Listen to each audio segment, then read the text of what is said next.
All right, what is up? Welcome to the Spoiler Kings. My name is Tim Creamer with Brandman Brandon, and Brian is out on vacation, man. So hope you're having fun, Brian. For sure, definitely.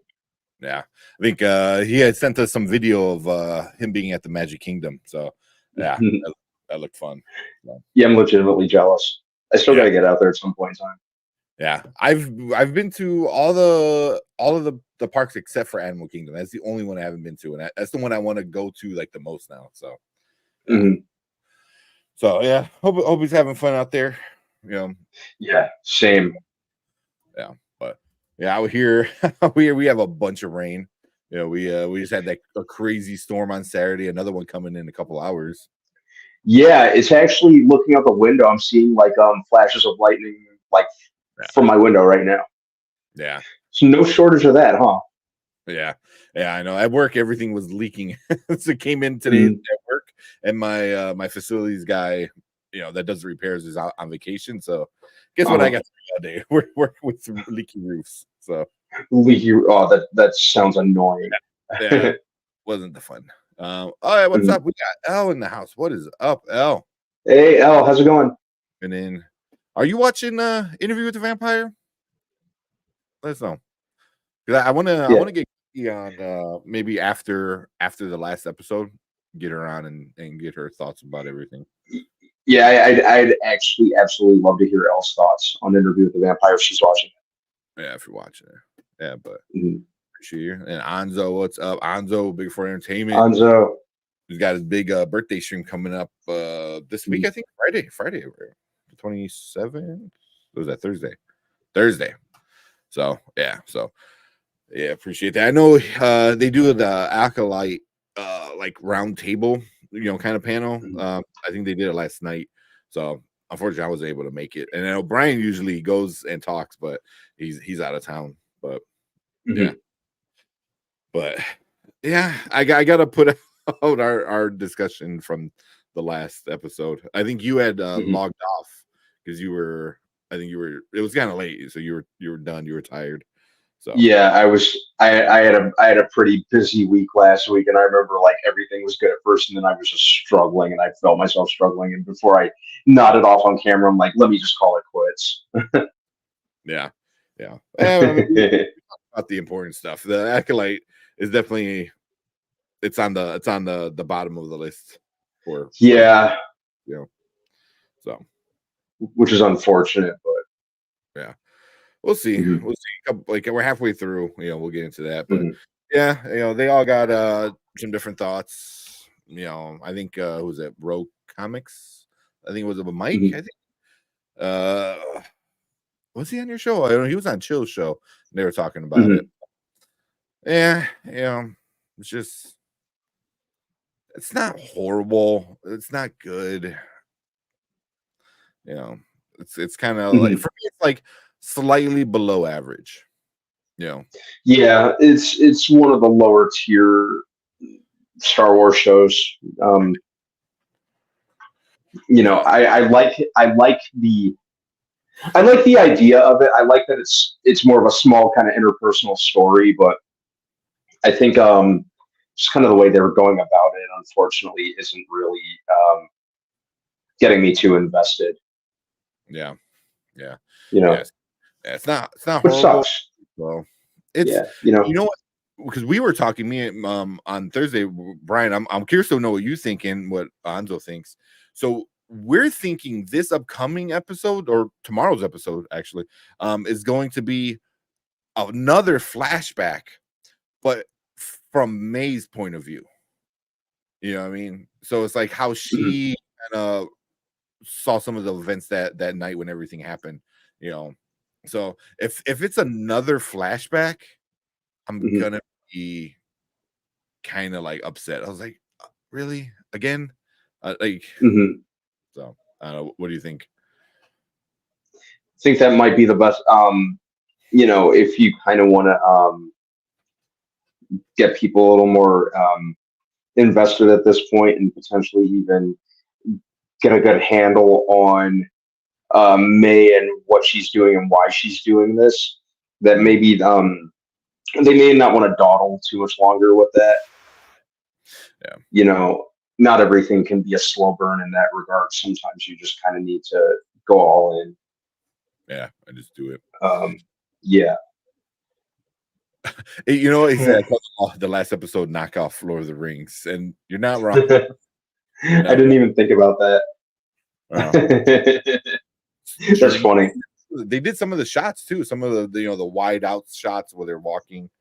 Mm-hmm. Yeah. Yes. Oh, you do. I didn't even think about that. Yeah. I think this one's gonna be another flashback, and I think it's gonna be a little bit annoying if it is a flashback. Hopefully, it's not a full episode. Although their episodes are super short, man, like 27 minutes. I think the last episode, minus the credits and the intros, 27 minutes. Yeah, it's a very quick watch. Yeah, you know, the episodes really do breeze by.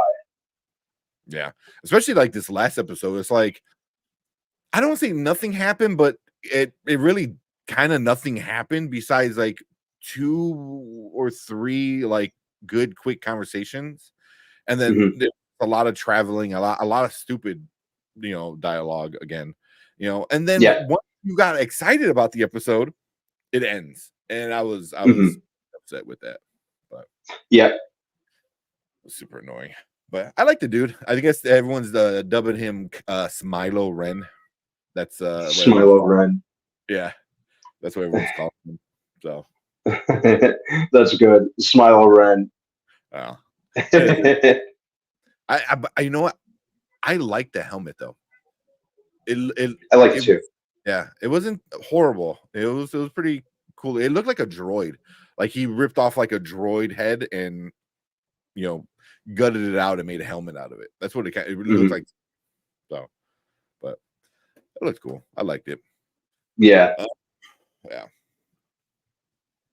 So we'll get into we're gonna get to the Game of Thrones conversation. We're gonna talk about this episode. This episode just, oh my god, man. We're gonna get into that episode, Game of Thrones. We're gonna get into Interview with the Vampire, because that's coming to we're in the penultimate. That was the second to last episode of the season. Yeah. So yeah, definitely we're gonna talk about that.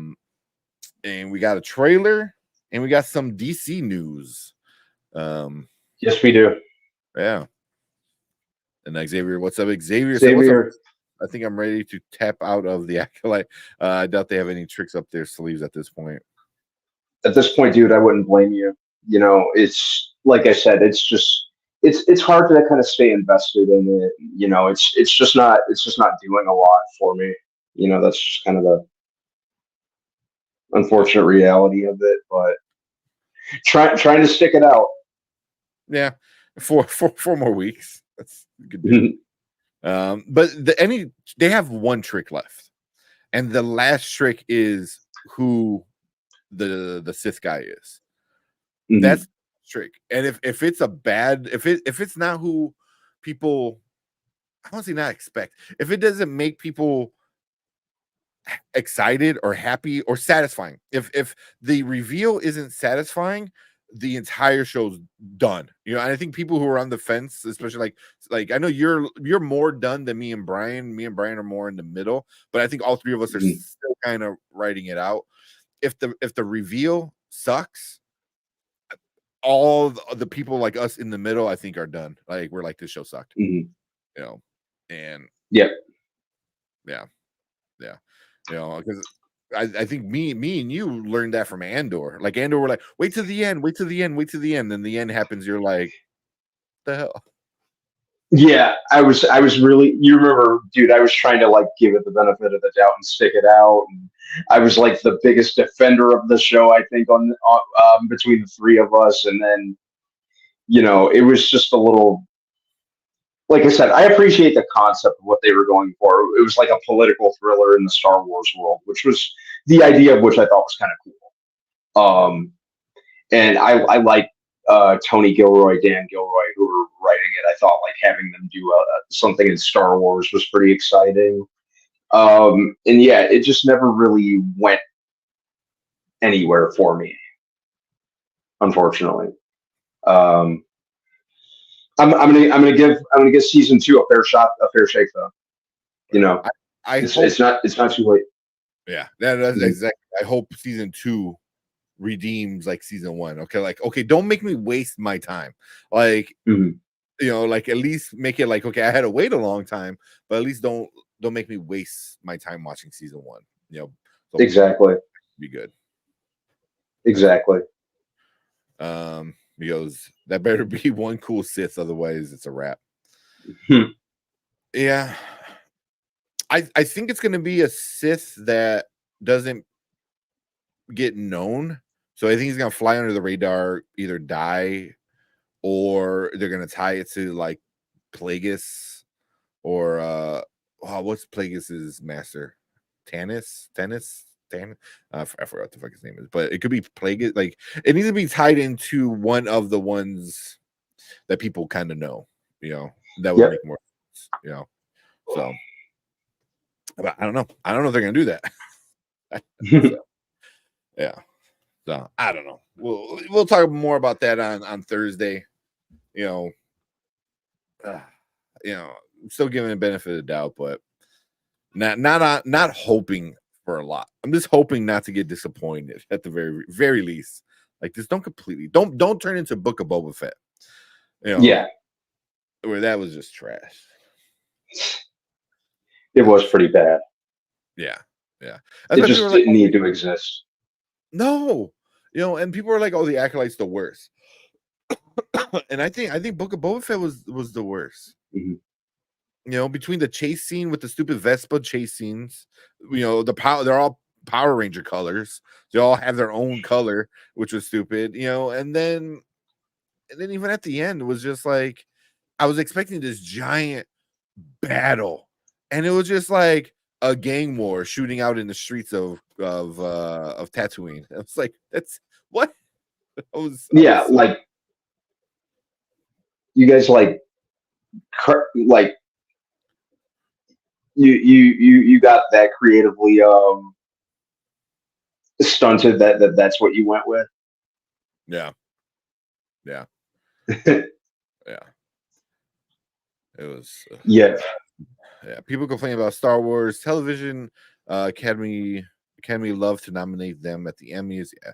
Mandalorian, Obi-Wan, Andor, Ahsoka will all get Emmy nominations this year.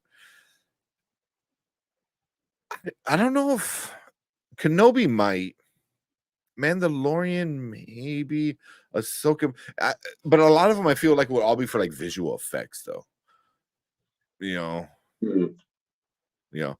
We'll see. But the critics and Rotten Tomatoes for the Acolyte is like 80 something percent.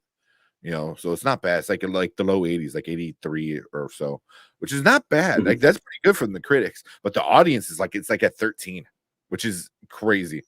Like it puts it down there with like some of the worst stuff ever released, which is insane. Yeah. Yep. Perp said all these shows should be Andor quality. I agree. The one thing Andor had great dialogue. I think it had good writing where they weren't sounding stupid like in this show. They're sounding stupid, and it looked good. It looked really good. I thought so. This show seems like it's very small. You know what I mean? Like everything's shot on like a small set. Nothing feels big. Although this episode felt kind of big because they were outside in the world doing this Lord of the Rings kind of journey, but for the most part. Yeah, I definitely agree. But yeah. See. Lenora said, hello, what is up? Hello. Hey, Lenora. I know Lenora came last week, I think, for our interview with the vampire, which we'll be we'll watch the Nosferatu to get us getting ready for the interview with the vampire. So we'll watch that trailer first, and then we'll get into the interview with the vampire, and then appropriate little prelude, right? Yeah, exactly. So like perfect, perfect timing for us. Like, right? Yeah, if you're a fan of vampires, this is like the vampire day. Like it must be because Nosferatu release, which is Robert Eggers. I haven't seen this trailer, so I cannot wait to see this trailer. Yeah, this is right up Robert Eggers' alley. Like this is the one that like this is the one he was born to do. Is this gonna be the one that like gets, because he's already such a really good director, but he's not like a household name yet. Is this gonna be the movie that might get him to that level where people know who he is now? I think it will, and it's interesting with remakes. There's some that sometimes you can't really mess with perfection, but I do like the idea of certain remakes just to kind of open that gateway to new viewers. Maybe they'll go back and watch the original. And I consider his style, especially his visual style, his narrative sensibilities, they're very, very appropriate for Nosferatu. So when I heard that he was making this, excuse me, I was like, absolutely, this is directly up his alley. Like, this is the one that's really gonna, because he's very much got a cult following at this point with The Witch and The Lighthouse, The Northman. But I don't think like anyone like knows him, like by name, that sort of thing, if that makes sense. But I think this is going to be the one that really puts him on the map with mass audiences. Yeah. I hope so, because he is a really good director. Like I have done the 3 only, right? And all 3 are movies, man. They're so good. They're really good. I really liked obviously The Witch was great. I really liked The Lighthouse. Really liked The Northman. So this is like I think he's going to knock this out of the park, man. Yeah. I hope so. Actually, we'll watch that trailer now. Okay. First, said Quiet Place Day 1 domestic box office prediction 30 to 50 million. Horizon American Saga box office or domestic box office prediction 10 to 15. I can see that. I could see that. Yeah. I'm in the ballpark right there. I think so. I just want A Quiet Place to come out. I'm so tired of seeing the trailer every time I go to the theater. It's all the time. I've just had enough. I'm just overseeing the trailer for it so often. It's really I just want it to come. It's all like at the theaters, every movie it plays right before every movie, but at home, every movie. Yeah. I've had enough. Pushing it, but yeah, I'm there. I'm so over that trailer. Yeah. Instead, Universal Pictures not having a good year at the box office this year, besides moderate success of Kung Fu Panda 4. Yeah, I would have to look at the rest of their lineup to see what else they got coming out. But right now, man, I think Disney's going to be the big winner of the year. Me too. Already, dude, you see Inside Out 2? It's second week. You see how much globally it has? What was the exact number? So I don't know the exact number, but it's right around 725 million. Yeah, that's insane. 2 weeks in. That's I think it has the lowest second week drop off in history. I could be wrong, but I thought I read that somewhere. It made another 100 million in its second weekend. It's crazy, man. Which is insane to think about. Yeah, that's crazy. Like it in 2 weeks, it's $750 million of $1 billion away. Like it's gonna hit $1 billion. That's not even a question anymore. It's just like, where is it gonna stop? Like when are the kids gonna be over it? I don't know, man. I mean, this weekend, the biggest movie was Bike Riders. I didn't get a chance to see it. But that's not a kid. The kids are gonna go see Inside Out 2. This upcoming weekend, what's playing this weekend?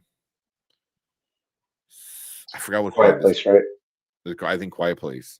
So another kids movie it's gonna Inside Out 2 again is gonna kill it again. And then next weekend, is Despicable Me, and then I think that's when it finally gets like a little bit of a hit. Yeah.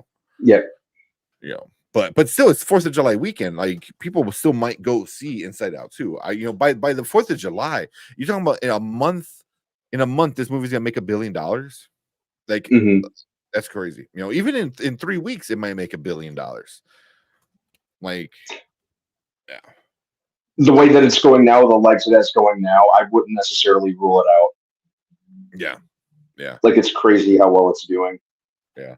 Inside 2 has the best drop for a blockbuster. Yeah. You are right. There you go. Appreciate it. Yeah, the second weekend was insane. Yeah. And then what's up, Drew? Viewer Drew. What's going on? Drew, what's going on, dude? That is insane what Inside Out 2 is doing at the box office. It really is. Yeah, Horror Geek says 1.5 would be his guess. That's man. That 1.5 billion. I mean, you're not wrong. I can see it getting really close to 1.5. That's crazy. I said, Drew said, excellent news. I recently did a top 5 personal favorite was it Shang-Chi movie moments on Black Panther is next. Oh, that's cool. So the moments of the movie. I like that. I like Viewer Drew's doing on like top 5 stuff, so definitely go check that out. Please say you're doing Black Panther 1. Wakanda Forever had no top moments. Yeah. Just messing with you, but not really. You're not wrong. But yeah, that with Drew. I can't wait to see that. Yeah. The kids will repeat business as there won't be much competition for kids in the movies. Yeah, at least this upcoming weekend too. Again, there's nothing that they're going to take kids away from Inside Out 2 besides 4th of July weekend with Despicable Me. Wow. Yep. Yeah. That is going to be nuts. I'm really curious to see where that ends up at. 1.5 is a pretty good guess, Horror Geek. I like that. Yeah. I mean, is Disney gonna have $3 billion movies this year between Inside Out 2, Moana 2, and Deadpool and Wolverine? Like, yeah, they're basically gonna clean up shop, I think. Yeah. I mean, you're talking about between the 3 movies, they can make $4 billion or pretty close to $4 billion. That's crazy.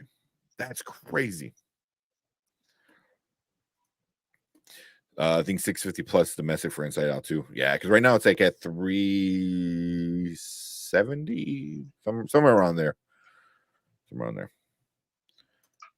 Oh, Kevin says Disney's gonna $4 billion hit films. Wait, what's the 4th one? Inside Out, Deadpool, Moana, Inside Out. Well, Inside Out's already out. So. Yeah, Inside Out. I don't know what else. Let me know what else. Yeah, there's coming out. They have them pretty spaced out in a way where they're really not going to compete. Oh, I'm Mufasa. Oh, that. Mufasa, that's right. It might. Yeah, think what you will about that movie, but I'm pretty sure it'll do very, very big numbers. Yeah, I can't say it's going to hit $1 billion, but I'm not. I wouldn't be surprised if it does, but I can't bet on it. I can bet Moana 2. I'm pretty sure Deadpool Wolverine's going to make $1 billion. Mufasa, like I said, I wouldn't be surprised, but I can't like put a bet on it. Yeah. I think 3 million is certainly more possible now than ever, or 3 billion. I think you meant. Yeah. Deadpool is the question mark for me because it's R-rated. See, that I was thinking that didn't hurt the others. No, but they never hit $1 billion. They got close. They're around 800, 900, I think, somewhere around there, but they never hit $1 billion. I think this one's going to hit $1 billion, even if with it being rated R. I think people are still going to take like their young teenage, kids, to go see it, So yeah, it's gonna have a huge opening for sure. For sure, it's gonna have a huge opening. So, but I think it's gonna hit $1 billion. It's not gonna be Inside Out 2 kind of momentum, but I think it'll hit $1 billion. Yeah, I can see that for sure. All right, you want to check out this Nosferatu trailer? Yeah, I sure do. Let me get it up here. Hopefully, I don't lag too much. All right, let's watch this Nosferatu. All right, what is up? Welcome to the Spoiler Kings. My name is Tank Kramer, Brandman Brandon, and we're going to check out the brand new #1 trending video on YouTube right now, the Nosferatu official teaser trailer. So it's coming out in December 25th. It's coming out on Christmas. How crazy is that, right? That is hilarious. That is funny. This Christmas. So, yeah, cool. Let's check it out. I have not seen it yet, so let's check it out, and then we'll discuss it a little bit. All right. Let me know if you can hear it. All right. I like that. Right. Love that trailer. Apparently they showed it in theaters last weekend with the Bike Riders. I heard it was like exclusively in theaters. So I was happy there was a quick turnaround that they released it. But that trailer, like I said, and that's Robert Eggers' style. It's right up his alley. He fits it like a glove. And you know what else? They showed just enough of the monster of Nosferatu. They showed just enough for it to be effective and creepy. Because I kind of want to be surprised. It would be really cool if they don't even show what he looks like until you're sitting in the theater. I think that'd be cool. If they're ballsy enough to do that in the advertising, where you only see like him from the back or little like quick like silhouettes of him, I'd be fine with that. Yeah. I think I'm really digging the cast. I think they have a good actor in Bill Skarsgård. I think he's good in pretty much everything I've seen him in. Dude's building a respectable pedigree at this point. He was already Pennywise. He was he's Nosferatu. Think what you will about the Crow reboot, but he's got that under his belt. So dude's racking them up. Yeah. He's racking them up. I'm really excited to see his take on Nosferatu. And look at the cast, man. We got Willem Dafoe, Nicholas Hoult, Aaron Taylor Johnson. I think the lead actress is Johnny Depp's daughter, Lily Rose Depp, who I don't mind her. I've only seen her in like 1 or 2 things, but I've never minded her. Yeah. So yeah. Robert Eggers is gonna kill. What's the movie where she's with Kevin Smith's daughter? Yoga Hosers. Yeah. That's the only one I saw. And for what it was obviously like a goofy kind of movie. She was cool. I thought she was all right. So kind of see what she could do in a serious kind of role. But I couldn't tell. I have to go back and check it out. So that was Anya Taylor-Joy. Like I wouldn't be surprised because like he's in everything. No, not that one. Just because you get a little bit of Nosferatu there, but I'm cool with this, man. Or I'm assuming it's Nosferatu. Like you said, I show silhouettes, some back shots, random things. This is creepy enough. That's all I need, man. The hand here going over the city. It's so cool. That's 100% Robert Eggers. Yeah.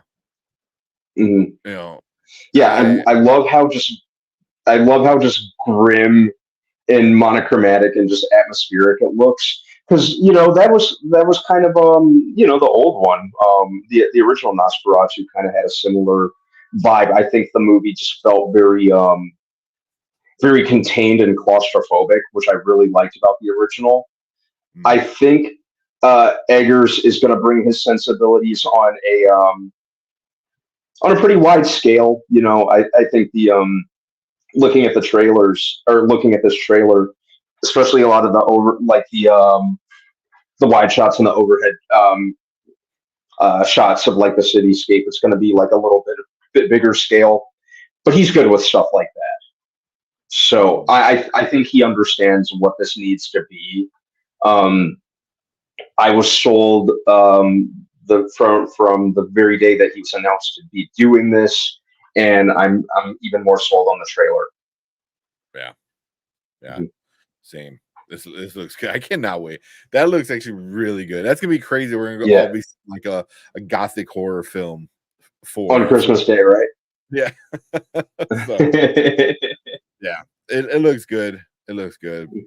And he has not made a bad movie yet. He has not made a bad movie. So no, all of his stuff has been solid.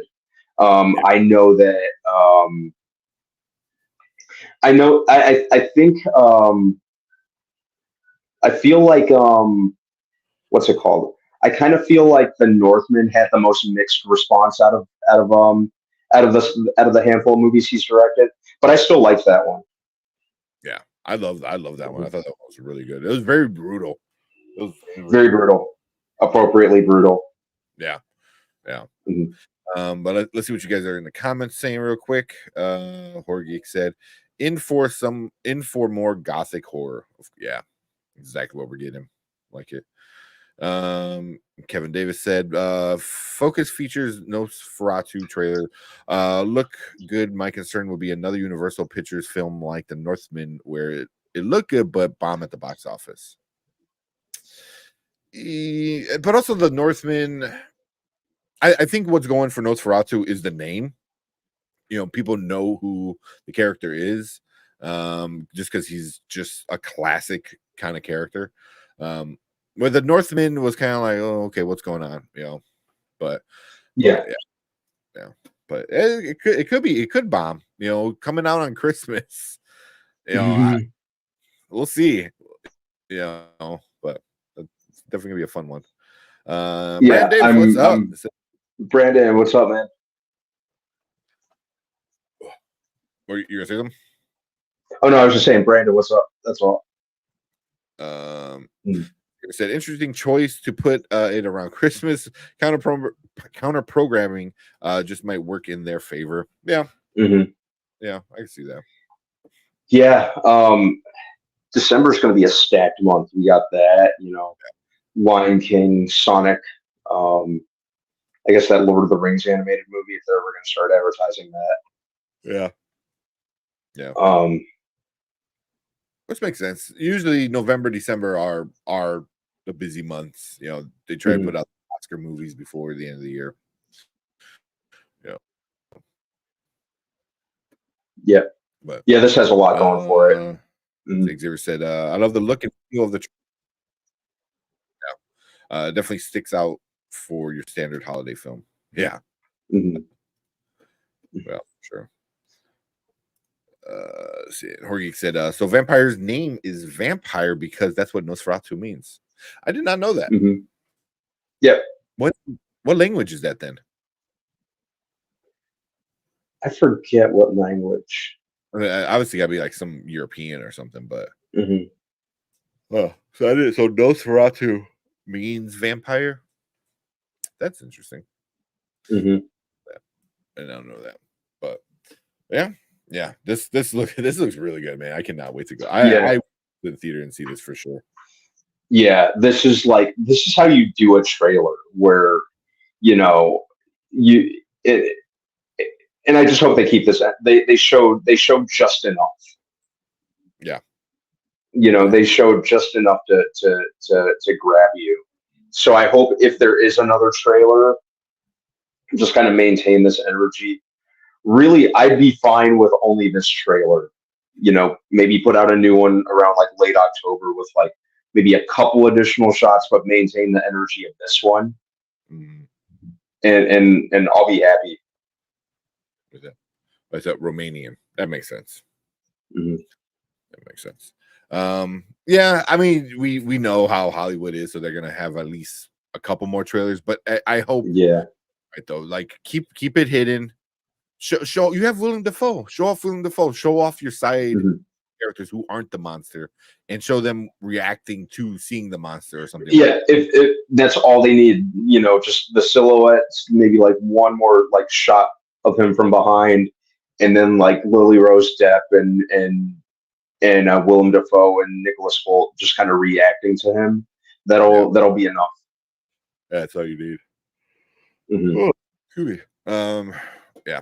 And the last one, Brandon Davis said, something like this I don't need anymore. I don't need to see the monster. Sometimes less is more. Exactly. Quit putting all the big reveals in the trailers. This is what a trailer kind of needs to be. Holy crap, that was a big bolt of lightning just now.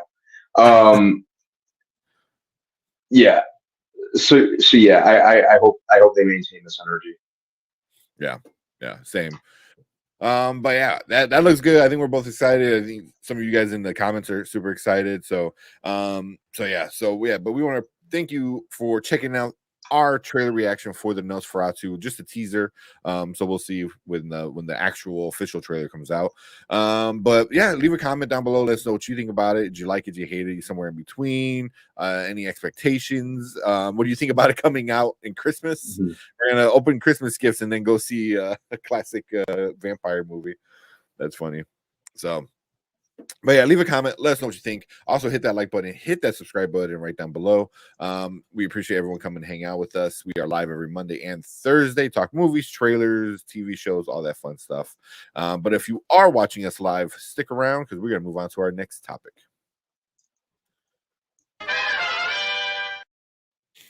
All right.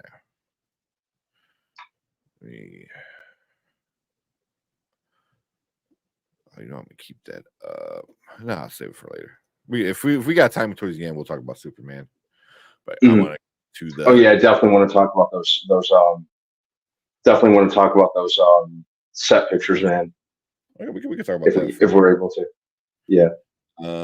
Something like this I don't need over here. I saw that one. And then Tony, what's up? Tony. Fellas, what's up, Tony? Appreciate you coming in, man.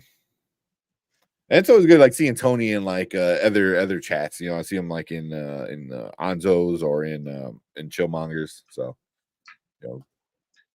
glad to see like our like everyone in the community all hanging out in different channels and stuff. So, Brand said, "Can we get a remake of Dr. Calamari Cabinet?"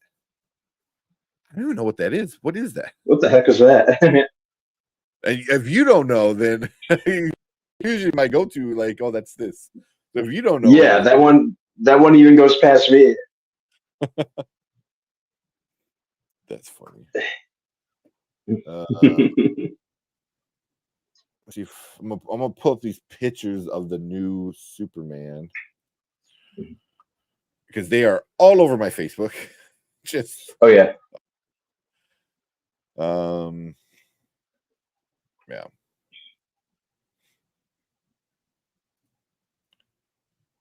Let's see. Also, everyone's talking about Superman and his suit and stuff. And rightfully so. It's his movie. He's Superman. He's the main guy. But also, we get Mr. Terrific in this, and like, he looks great, right? Like he looks really good. Like I thought that was like I was like, dude, we're getting Mr. Terrific, and he looks like he just ripped right out of the comic book. So yeah. I was like, no one's saying no one's saying anything about it. Yeah, which is to me like crazy because I'm like we finally are getting more shots than just Superman, but everyone is obviously talking about the suit, which like I said, it's not It's understandable. Yeah. I think I got most of the picture.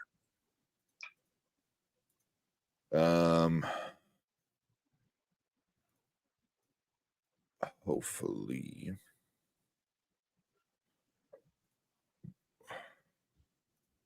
Hopefully my computer doesn't completely crap out laggy again.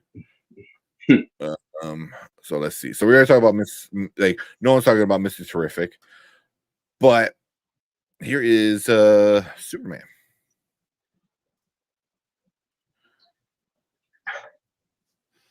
That is like the first few looks. There's some other pictures too, but just this one. I'm digging it. People are dogging it because the suit is baggy. It's not skin tight like the Cavill one. Mm-hmm. In my argument is Cavill is built like a freaking like he is a unit. You know what I mean? Like you can put something skin tight on Cavill and you don't have to worry about it like being weird looking. Corn Sweat, I'm sure he looks fit in the pictures. He's not Henry Cavill, so like I'm cool with not getting something skin tight. Same. And I think they're going something about this suit is kind of giving me like George Reeve, not Christopher Reeve, for the uninitiated, but George Reeves, like old school Superman vibes, like in terms of the build, in terms of the suit. There's elements of it that kind of remind me. It's almost like an amalgamation of so much lightning, by the way, just again. An amalgamation of the George Reeves suit from like way back in the black and white days of Superman, and little elements of the New 52 in there. Obviously, the S logo very much reminds me of like the Kingdom Come logo, which is the only thing I probably would have done differently about this suit at this point. But yeah, I love how. Other than that, I like how Gunn is like kind of like going all in. We got the red trunks, which I think is awesome because I think the Cavill suit kind of, I don't know, like sometimes like the Superman suit without the trunks looks a little weird. Yeah. So I like that he's bringing that back. The yellow belt, the raised collar is kind of growing on me more at this point. Mm-hmm. But yeah, I like it. I like how vibrant it is. Yeah. I like how the colors really. Yeah, the blue is probably my favorite thing about it. I like how the colors really pop. Yeah. It reminds me of like old school kind of comic book. Like, this is blue, this is yellow, this is red. These are like very vibrant, right from the comic book kind of thing. Like, it's not dark, it's not gritty. It's like yeah, which is great. Superman I don't think should be dark and gritty. I think that's kind of why the Snyder movies didn't really resonate with me or do anything with me. I never really connected with Superman as a character. In his take, much as Cavill looks the part. So I like that the even like the rest of the set pictures, it looks like really like bright. It kind of gives you like an optimistic vibe. Yeah. Some of the pictures were kind of giving me animated series vibes. Which, and heck, we got the yellow S on the back of the cape. Yeah. And of course, Mr. Terrific, who's just ripped straight out of the comics, makes me excited to see, how the other characters like Hawkgirl and the Guy Gardner Green Lantern, the engineer. Can't wait to see what Metamorph looks like. Can't wait to see Lex. I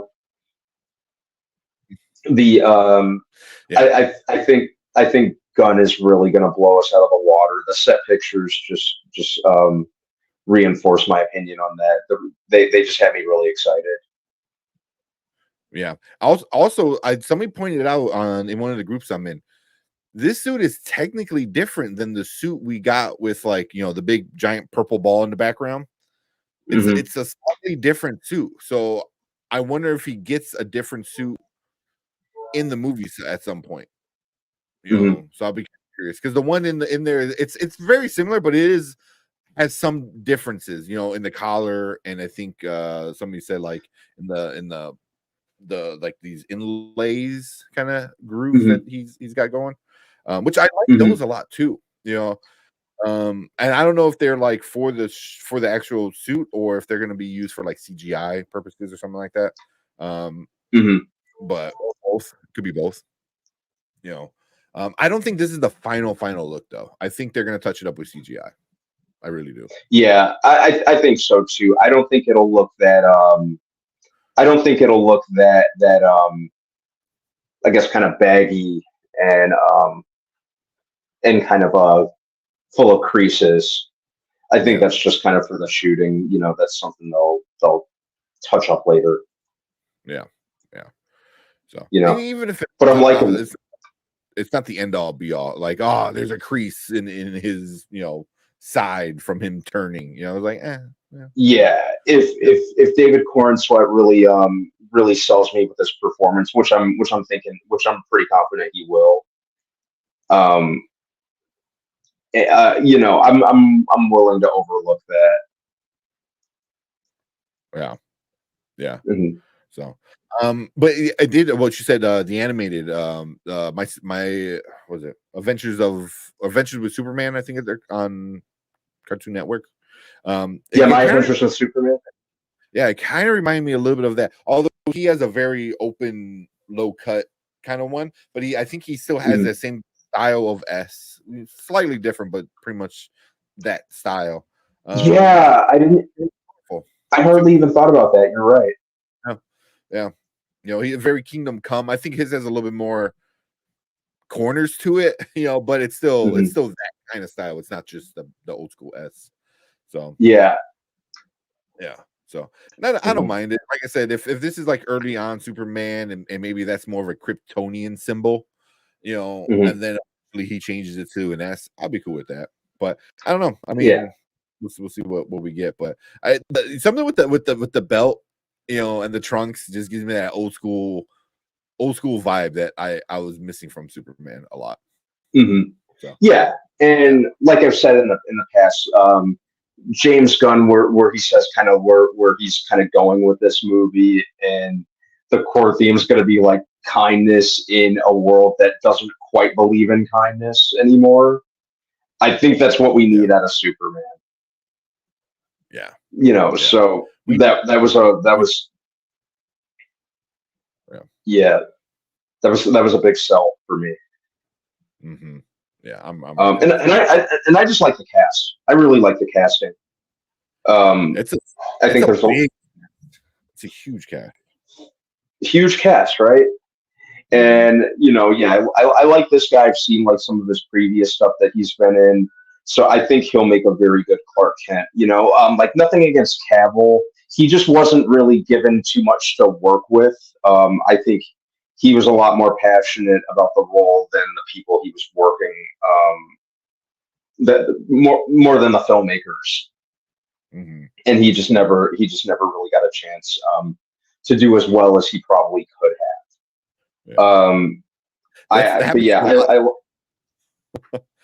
Like a great fit, loves the role, like and like fits the role, appreciates like the character he's doing, and then everything around him just doesn't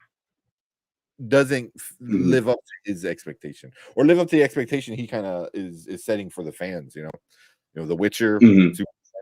So yeah. Whenever the same thing's going to happen with Warhammer. I hope not. I think he's going to have more control of that. So I hope so. Yeah.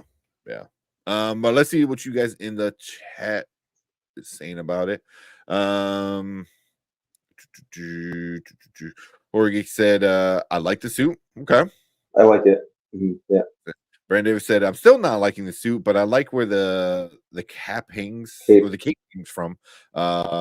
He looks Temu version. Oh man.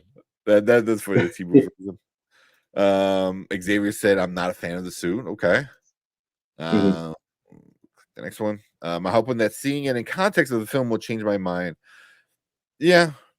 I think it's going to get touched up a little bit, with some CGI, but like this one on the left here, that's what I think it's going to be kind of mostly, we're not going to see a lot of the creases and stuff like that. But no, yeah, I think that's something that's going to be fixed. I'm not worried about that. Yeah. And also, this is shoot on somebody's like freaking iPhone.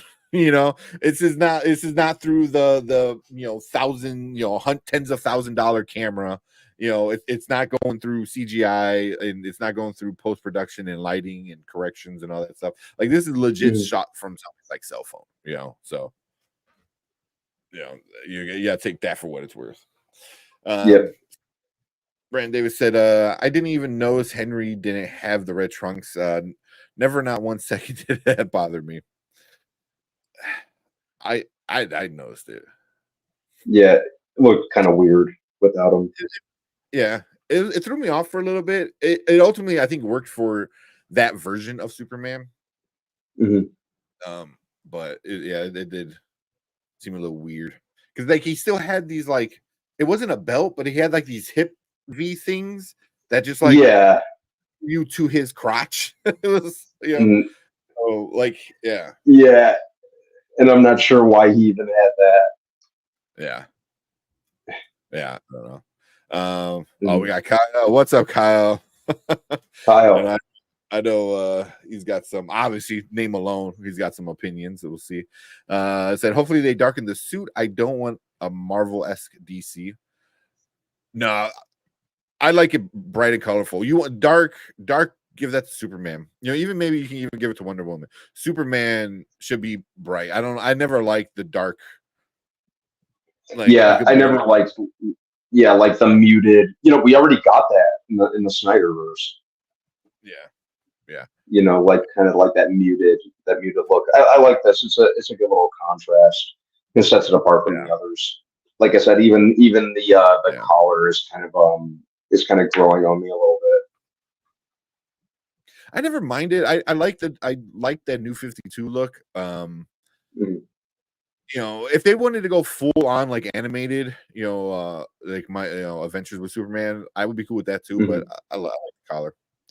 It also gives it space to do other stuff in the future. I mean, he can have different iterations of the suit, which I think might be something we see. Exactly. At least I hopeful though. Purple Blaze on Lois is fire. Yeah, I was looking for that. She looked like right from the comic book. Like right from the book. The purple blouse, black pants, the black hair. Yeah. Everything. Mm-hmm.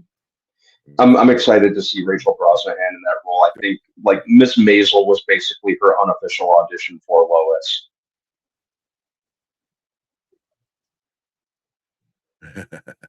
You're not wrong. That is a good one. Hopefully I'm not too laggy. Let me know if I get too laggy. No problem. Said I don't know who Mr. Terrific is, but I trust the gun. Mr. Terrific is pretty cool. He's this dude here. He's one of very, very few, black superheroes. And he's super smart. He's super smart, like super, super smart. He has these like he was in The Arrow, the show The Arrow on CW. He popped up there. Yeah. He has like these not magic, like tech balls that like do like crazy stuff. And he's just like a kind of a really kind of cool, more grounded hero. But the only thing that's really stupid is like he has a legit T on his face. You can see a little bit on his face. It's like a mask, and it's a T. So he literally has a T for like terrific on his face, which I always thought was silly. But but that's how he looked in the comic. The jacket, the hairdo. I think I'm so happy Gunn went all in with a comic look. It could have been really easy not to, but heck, you're doing a comic universe. Why not lean into it? The jacket, I'm loving that look. The jacket, the big T, like I said, the hairdo too. And I really like the actor playing him, Edie Gathievi. He's a really good actor. Who's really, I was really happy to hear that he got cast in this role, because I don't think he hasn't had that role just yet. Like he's a fairly familiar face, I think, but I think he needs that role that'll really gain him recognition and really put him on the map. I'm hoping this is it. I'm hoping we'll just like even more doors open for him after this, because he's a really good actor and he's versatile. He's done a lot of supporting roles. I think the first movie I ever saw him in was Death Sentence with Kevin Bacon, and I just friggin' hated his character's guts in the movie. And then he played some other roles on and off, and then he played Darwin in X-Men First Class, and they just did him dirty, which still pisses me off to this day. So dirty. Yeah, I think he was on like I think he was on like a TV show on like Plex or YouTube Red or something like that. But yeah, I was really excited to see him cast in this. He's a really good pick for Mr. Terrific. I think so. Really good pick. Yeah. Really excited for this movie. Yeah, and I mm-hmm. Sorry, go ahead. Sorry, I'm probably a little right now. But he's definitely somebody that I can see, like he's going to be in this role for like more than a decade. You know, like you know, which is good. Which is what you want from some of these characters. You know, like you're going to be in this for like the next 15 years. Right. Yeah.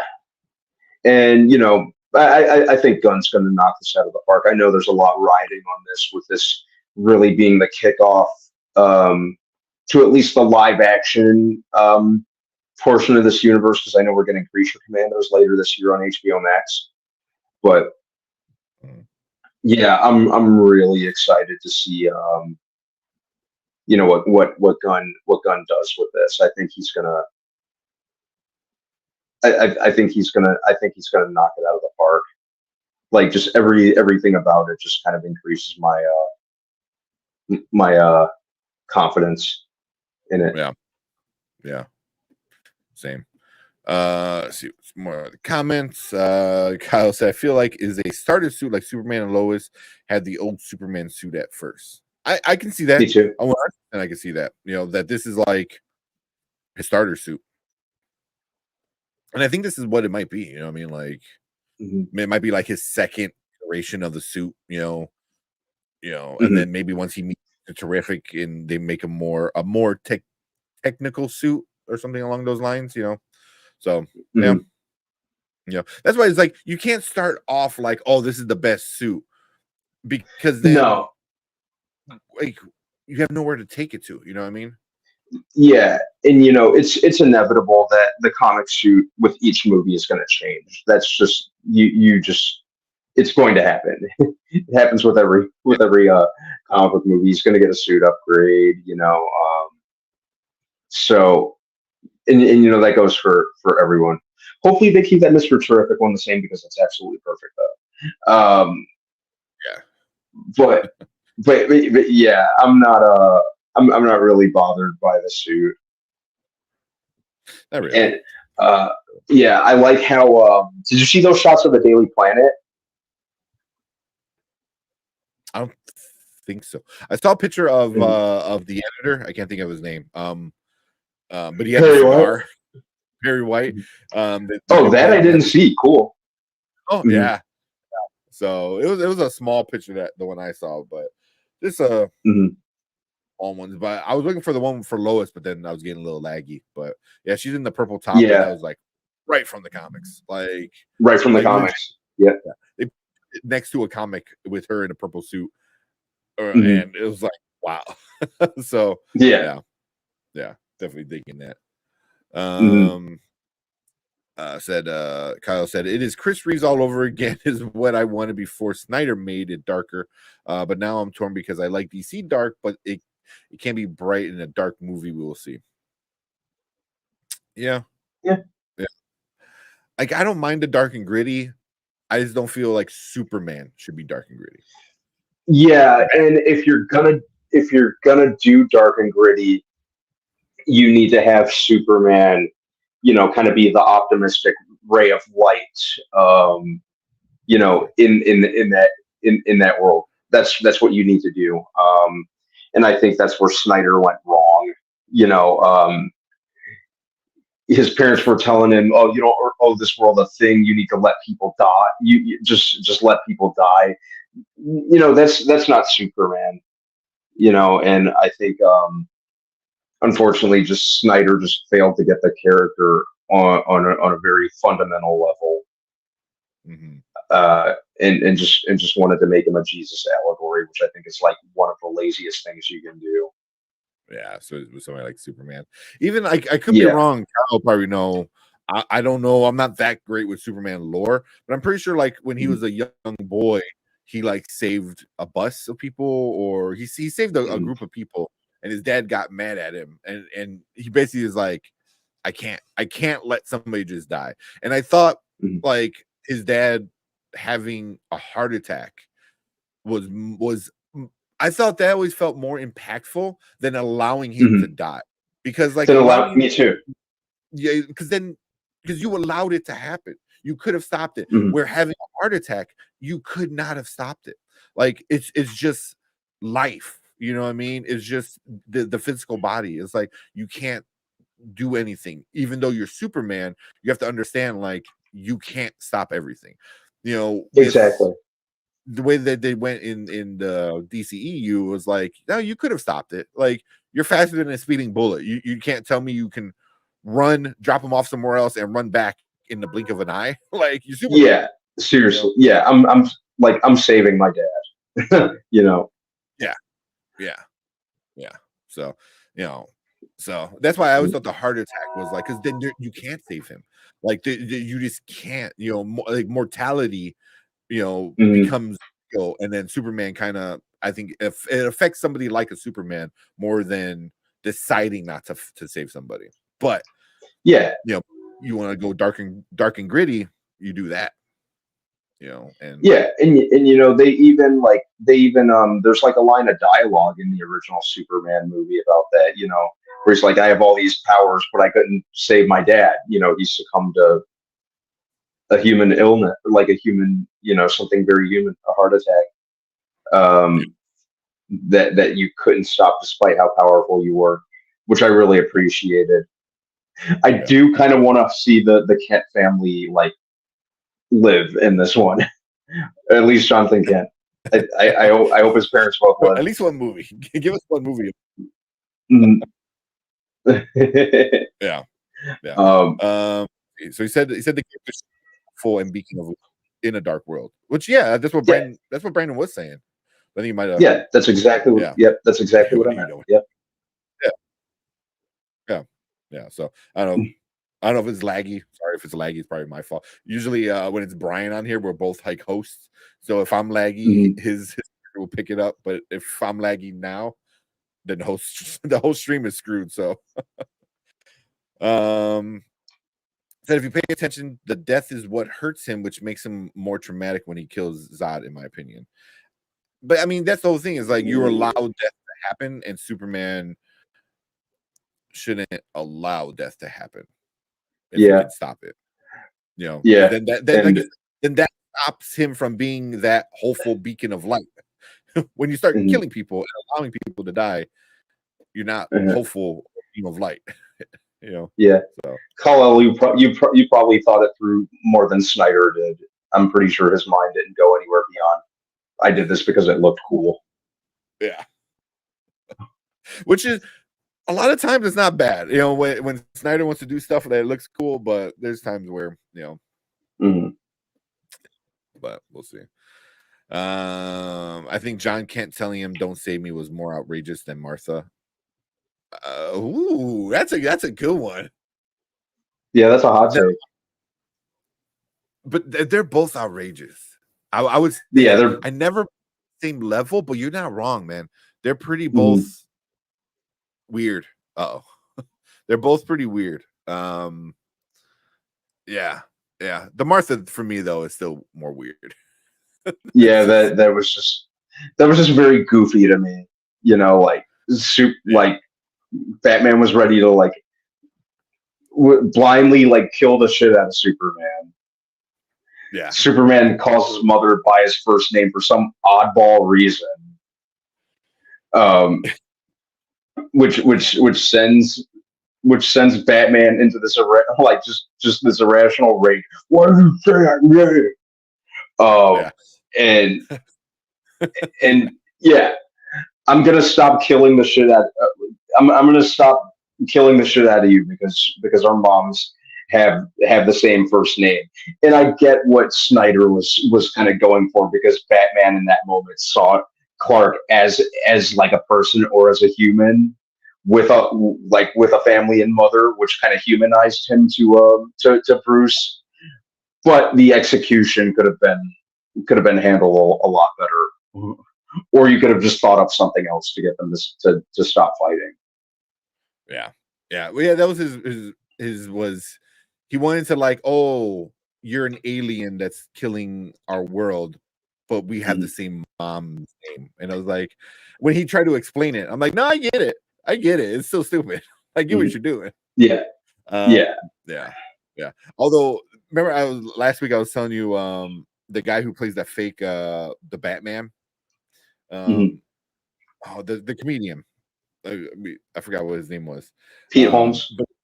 Pete Holmes. He does one with Superman when he's like, Martha, he's like, why'd you say that name? And then they do like the whole best friends thing. He's like, favorite band, Incubus. And then they start like singing an Incubus song. Wait, I saw that one. Yeah. That's hilarious. It was so funny. It's so funny. Yeah, that one was great. Yeah. All those Pete Holmes ones are great. That's so good. Mm-hmm. All right, let's see. We have special guest Brian the Grizz from Florida. It's hot. Can you guys hear me? Yeah, you can definitely hear you. Okay, it is hot as crap. Mm-hmm.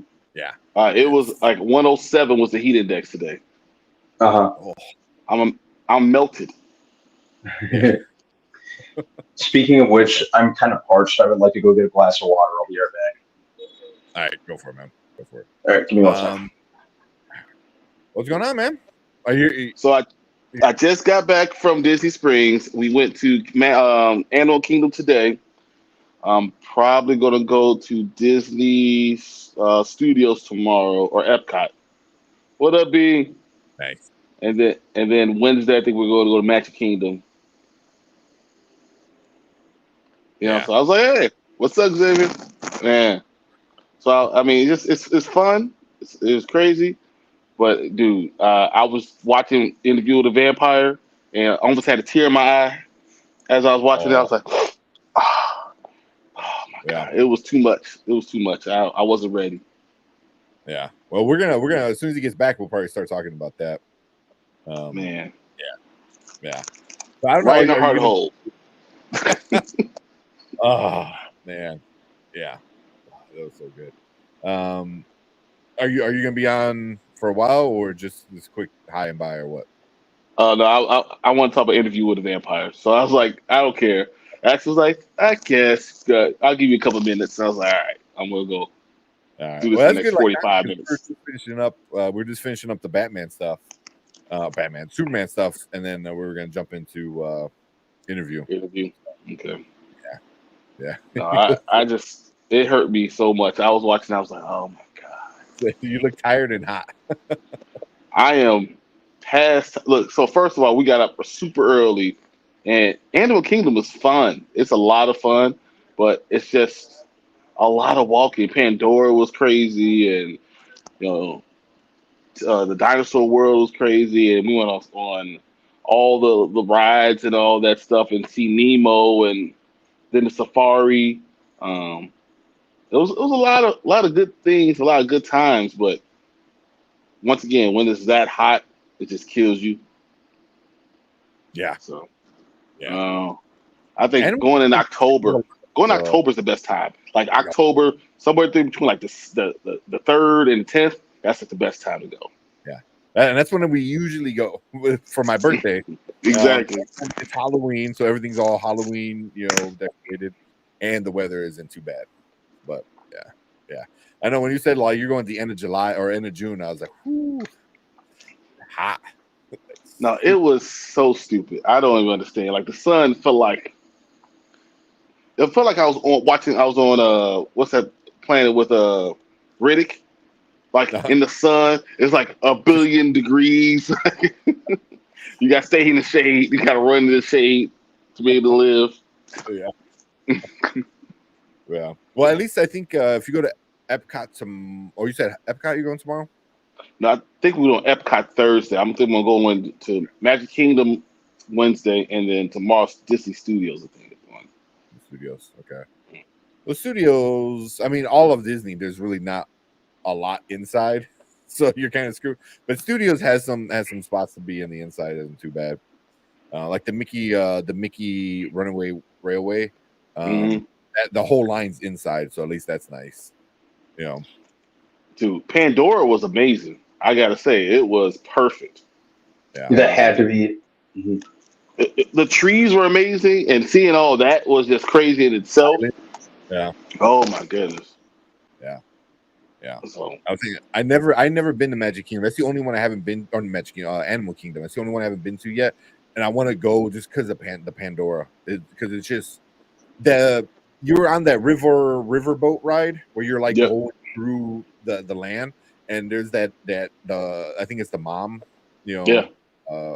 she's like doing her like dance her thing. AY and talking about all that stuff, and it is just you're so enthralled, like so immersed in it.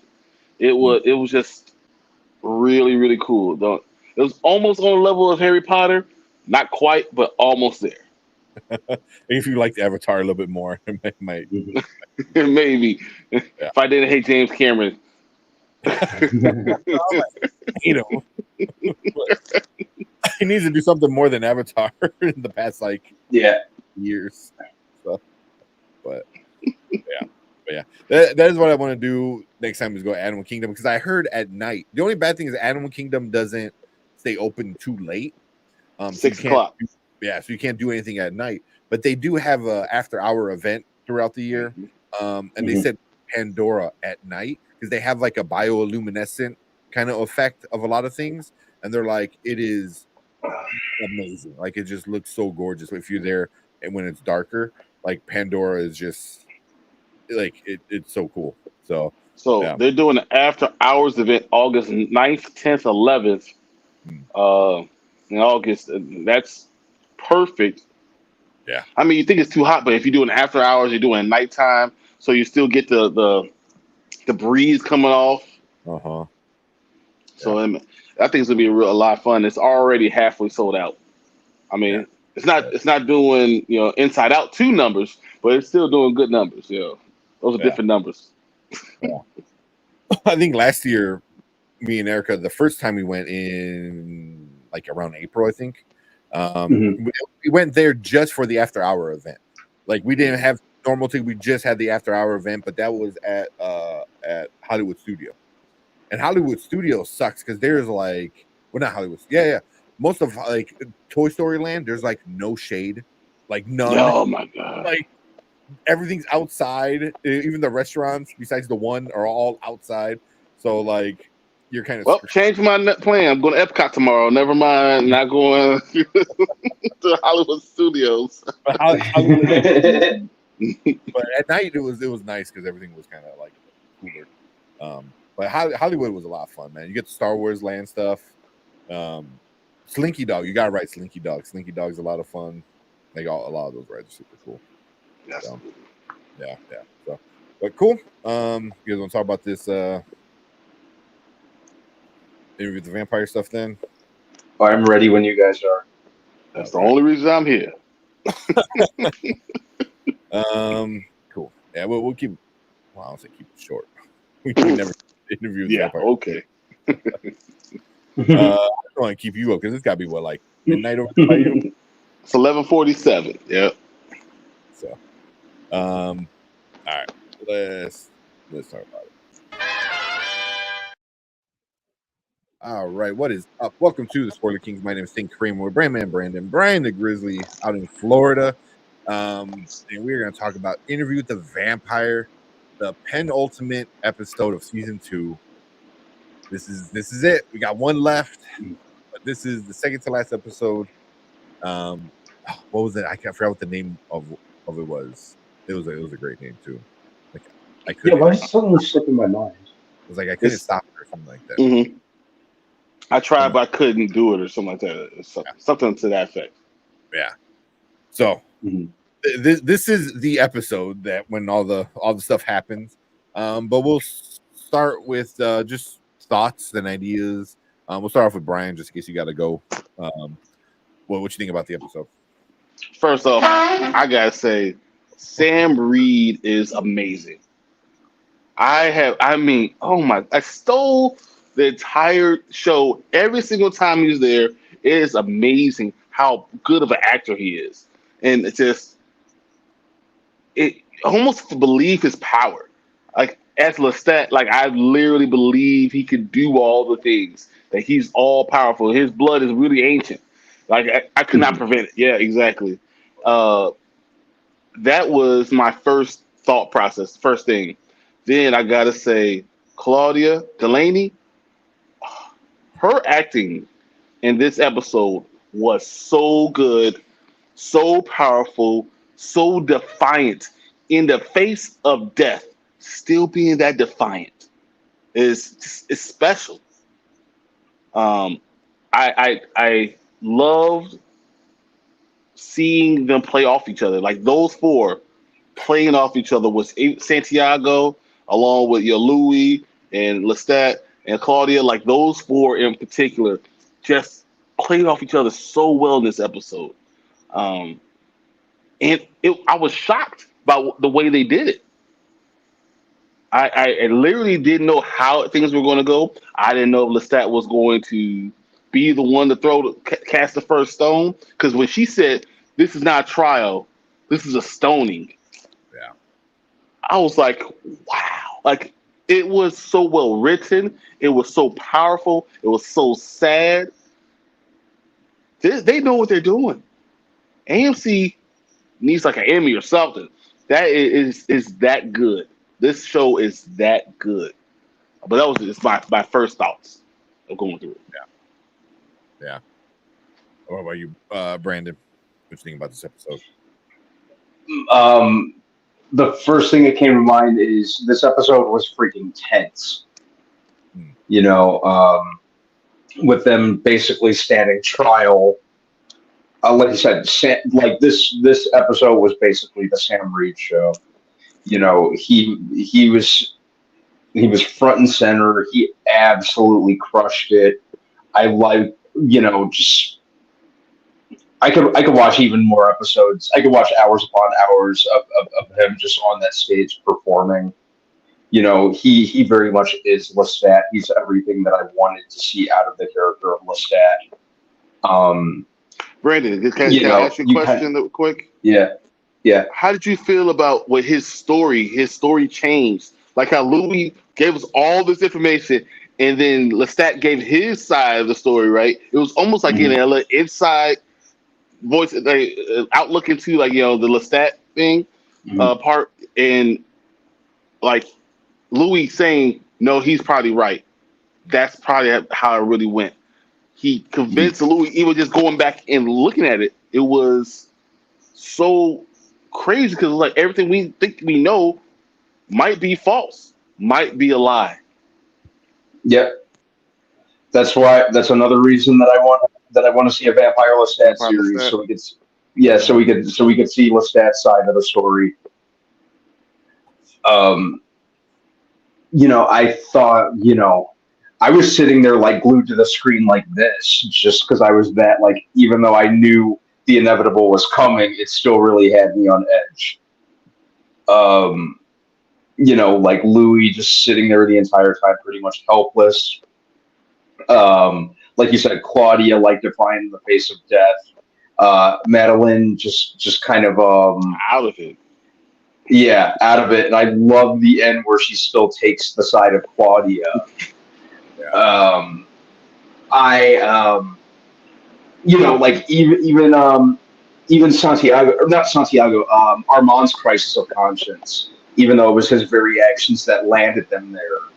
Him having a crisis of conscience. Just the entire episode, it really just like it was really like a kick in the stomach, but very, very well done. Easily one of my favorite episodes of this season. Like I said, I knew what was coming. It was only a matter of time. I can't help but feel like, to an extent, Claudia was kind of put out of her misery because she was trapped in a teenage girl's body. Yeah. So, to an extent, it was kind of they kind of put her out of her misery in a weird way. But yeah, great episode. Really enjoyed this one. If an episode can like hit you like that and be like a punch to the gut like that, then they've accomplished their mission. Yeah.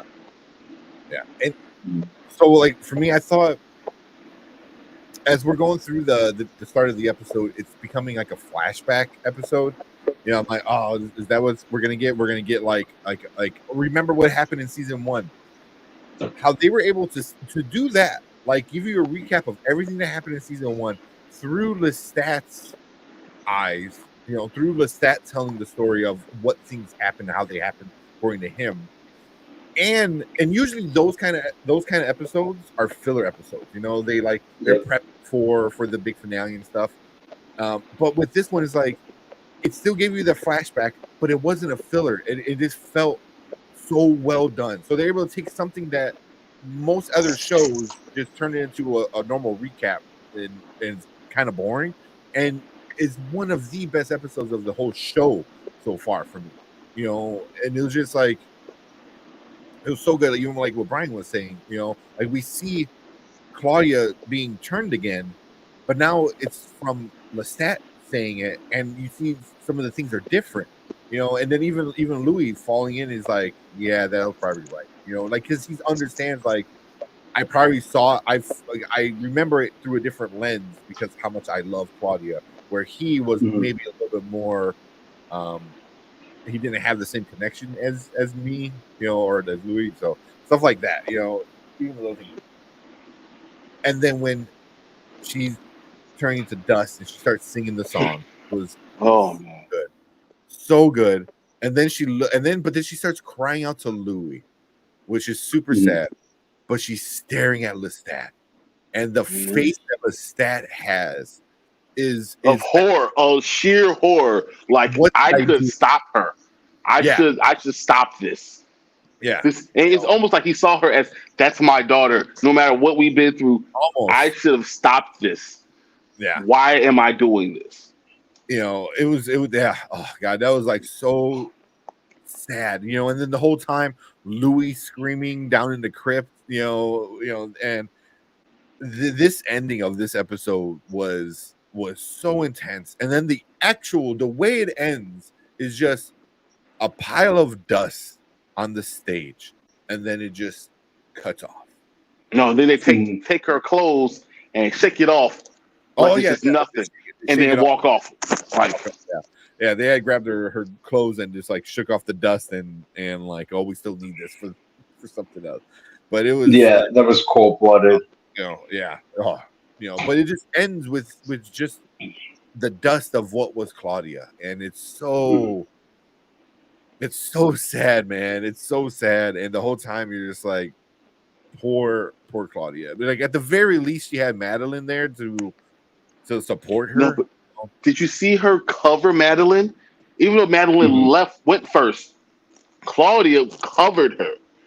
Yeah. Like that was, that's the love, the connection there. To be that they didn't know each other that long.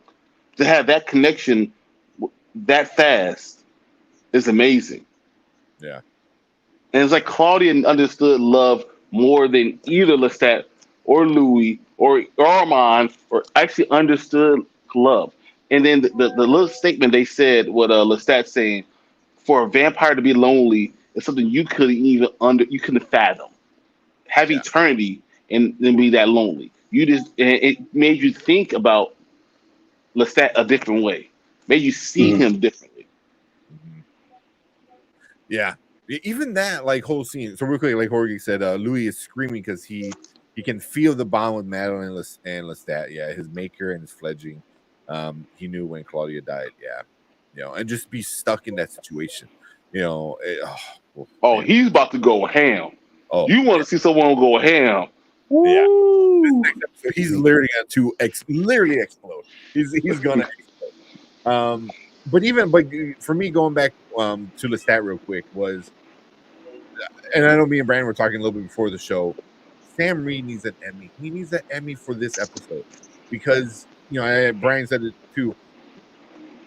He was so effing good. Like just the ups and downs of just this one episode where he starts off and he's like, "I'm back, and, love me," and then he had this big, arrogant, like grand, like thing, like oh, this is mine, it's like, oh, the old place was better, like little things like that, like little digs. I feel like at the Coven. No, no, exactly. When he said, he was like, they were like, get back on script, and you could not direct him.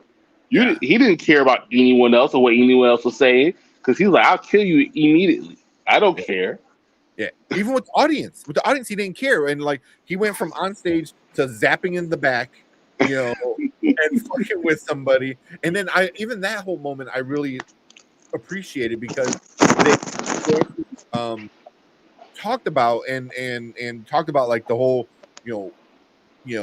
like gayness, queerness of the show. They usually never really talked about it, about these two males that love each other and stuff like that, and then they actually like pointed out from a soldier, and then he brings it up and he talks about it, and I thought that was like cool too, but just Lestat with the audience where he just grabs the guy's hand and makes him feel the loneliness. But then he gets on a knee and kind of like rests his head on the back of the chair. And I was like, oh, he's so good, man. Like he's looking at Lestat and saying sorry, and he's crying. His eyes are red, and just Sam Reed absolutely crushed it in this episode with just the roller coaster of emotions that he put us on, of like, you kind of feel sorry for him, then you forget, like, he is a bad thing, but then like he legit felt sorry for dropping or letting go of Louis. And I'm actually happy that he did, because that pissed me off at Lestat last season. Yeah, yeah, but he admits it, he accepts it, and he's like, he's a broken person because of me. I broke him. And it's just. It's so good, man. Just so good with everything Lestat did, and then Claudia was just the cherry on top with her just being such a badass. Like neither of them can stand up, and she stands up, and even her last wish, you go, hey, take off your hat back there. I now know all your faces. I will come kill you in the afterlife or whatever. I am going to find you and I will kill you. Yeah. That is the coldest thing to ever say to somebody. Yeah. Well, she says, like, she goes, if there's an afterlife, I'm coming after you. And she goes, if there isn't, I'll find a way. Like, either way, she's like, but you see everyone's face just like, what? Like, but I thought, I'm like, why did she want his hat off? I'm like, and then just that, I was like, oh, you are Lestat's like kid, because like blood, all like everything about her is Lestat. Like her love for Louis is one thing, but everything about her is Lestat. Like she is a killing machine. She is a vicious animal, like a Wolverine. She's literally Wolverine. She's literally the X-23. That's literally Claudia. Like she will rip you apart in a second. Yeah. And it's funny because they have that divide, but a lot of times you see those divides with parents where you're too much like them. You can't have both of them in the same room because it's two of you. Like, and I think we get that point all the time with them. They're the same, and that's why they hate each other. Jorge said, "There's one moment where Lestat was swaying at the end, like someone who was using the mind gift on him." That's interesting. I think I picked up on that. I think, that's interesting. Yeah. So I mean, just this was, yeah. I mean, when they're both getting burned, and she's like you said, holding Madeline, and then she's like squeezing so tight, so when he turns into dust, and she just like was holding on to like chunks of dirt, basically. It's like it was so good from beginning to end, man. And they didn't cut to the normal current time, to the actual interview. Not a lot. They did sometimes, but it was mostly in the memory. And I liked how every time they did cut to the actual interview, it was just like to show how much it was messing up Louis and how crazy. How Armand was so embarrassed and disheartened about it. He's like, I can't believe this happened. I did do that. I'm going to be honest. I did this. Like, that was crazy to see. I think it's the least he's ever talked in an episode. He was quiet during most of it. Yeah. It was very even for Daniel didn't really make any jokes. Like, I think everyone knew this is not a time to one little one-liners, a little quips and stuff. It was just like, even with Louis, like Daniel was saying something, he's like, I'm talking. I was like, whoa, okay. Okay, it's like Daniel sat back down real quick. Sorry, sir. Yeah. So, that was something I thought, because just let him go, just let him get it, all his emotions, let it all out, and it was. The next episode is gonna be so crazy. I don't know how it's gonna end. I know what's gonna happen after that one, the fire. Basically, I think everyone knows the fire is gonna happen. They already teased it. After that, I don't know what else they're gonna do. I don't know where they're gonna go to set it up for season 3. But that's a good question. Yeah, Armand and Daniel were both quiet. It was a lot of no laughing matter, and they knew to hush up. Yeah. Because the brokenness of Louis' mind was being undone. He was starting to have clarity. And that was really interesting, that no one could get into his mind anymore.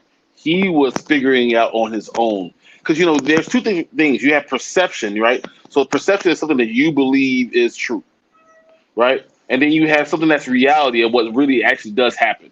And he was giving up his perception and facing reality. And that's hard for people to deal with. And for Louis, obviously, he's going through depression and all those things which are human emotions, but it makes sense because Louis is someone who holds on to those human parts, those human aspects of being whatever he is. So I thought that was just also intense, because you can still see how someone would deal with it as a human. Yeah. And then Santiago, I gotta say, Lestat put him in his place a couple times, which was crazy. But he's talking about, I'm the new leader of the Coven, and Lestat was like, I don't care who you think you are. Yeah.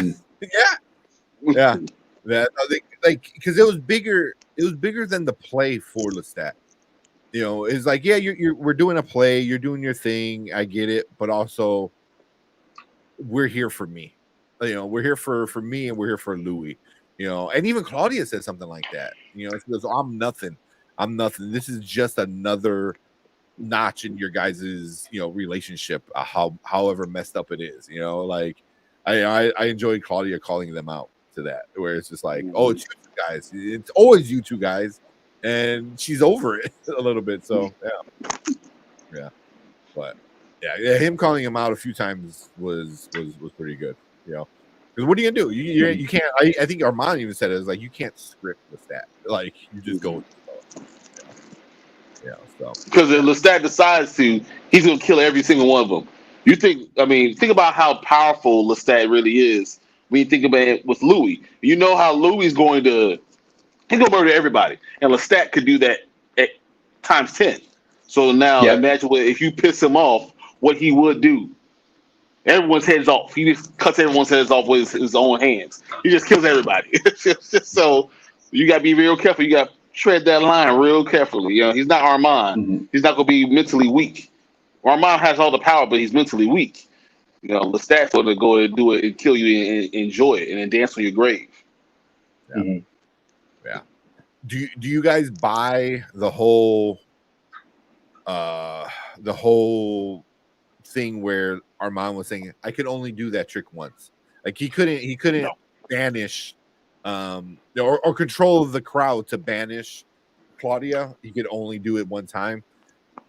I think he had the power to do it. Not only do I think he had the power to do it, I think he did too. Yeah. I think he does, and I think Lestat's going to call him out on it in the next episode. He's going to say, you think you love Armand? You think you saw what he did to me, or you know what he did to me now. You don't think he has the power to do more than what he just did? You think controlling a crowd of people is a problem? We can control the vampires to stop time in an entire restaurant? Really? Yeah. Yeah. So that's gonna be interesting because I think a lot of stuff is coming to light for Louis. And like you said, like accepting reality, and and also getting past that mind block that Armand put in, and I don't know what Louis is going to become. If he's going to become a more powerful vampire than Lestat and Armand because he has all these emotions, So, I don't know, man. It's going to be like super, super interesting where they go with that. Xavier said, can't wait to see how the finale plays out and sets up next season. Read. Lestat pointed out that Armand was part of the reason Nicky killed himself. Did he? Yeah, he said because of what we did. He looked right at Armand. When he said that. Wait, missed that. Yeah, I know they were talking about Nicky, and they were talking about. I think Santiago brought up who is it? The maker, Lestat's maker. Like he comes from ancient power and stuff like that. Mm-hmm. So, yeah. Mm-hmm. When he said he had helped him and looked directly at Armand. Yep. Yeah. So yeah. So he probably has some. Even that whole story I thought was like crazy, where like he died and then he like laid in the ground for 100 years to like mourn his love, for Nicky. I thought that was like super interesting. Or I think it was Nicky, right? Or was somebody else? Yeah, it was Nicky. Yeah.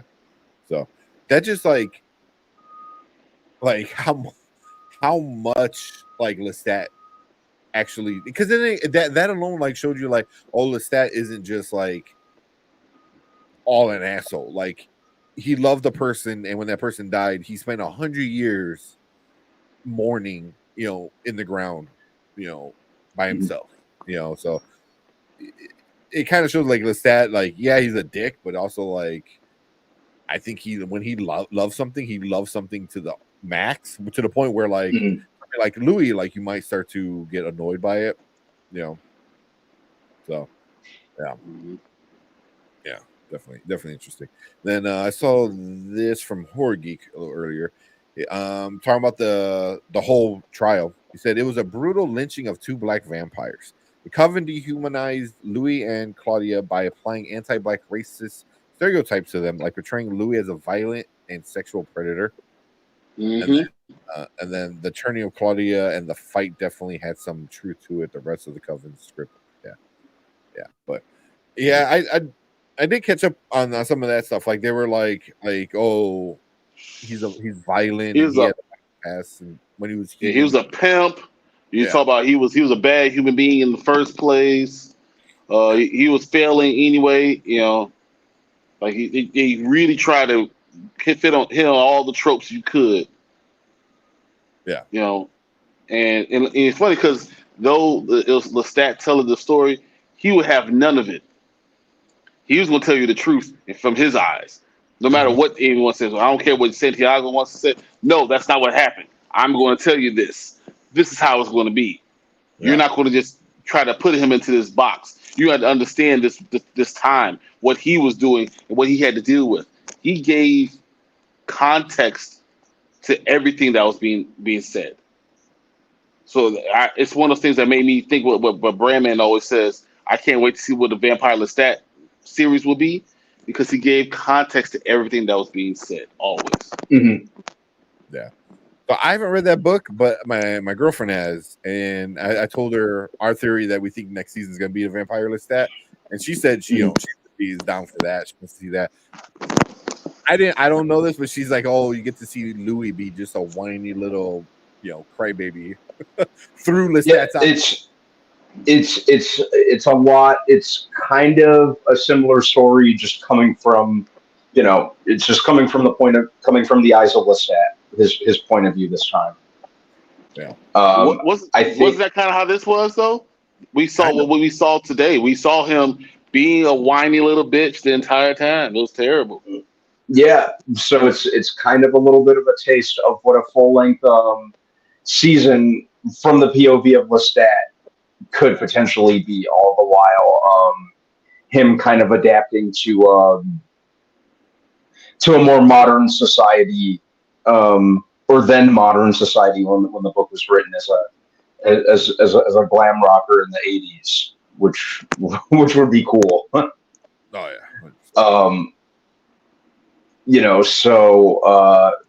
I'm curious to see if they do that. I have my fingers crossed that they do that, because I really think Sam Reed, this was a very, very strong case for him to have an entire season where he takes center stage. Yeah. He presented a very strong case here, if he hadn't already. He really plays Lestat in kind of like the layered way that the novels kind of portrayed him to be. He's not portrayed as like full on like the full on. He's not demonized overall in the books. He's not like a full on villain. He's a complicated character, which I think that was really, really on display here. So yeah, I really liked, that it almost felt like the directors kind of gave Sam Reed just like a lot of rein and a lot of wiggle room, to just perform, which I really appreciated. It really seemed like an uninhibited performance, which I really enjoyed. Even him just sitting on stage and performing kind of like gave off kind of like this stage actor vibe to it, which I thought was like really, really cool. I like that, like everyone just brought their A game. I was just really happy with this episode. And, it really kind of gets you, and, by the end, you find yourself rooting for Louis to once he gets out of that coffin, to get Santiago and the rest of these guys. Yeah. So next week's episode, I'm really, really, I almost don't even want to go out and do anything until I watch that episode. Me too. But can I ask you a question? What do you think is going to happen? How do you think they're going to start it off? Like, who's going to do what to get it all started?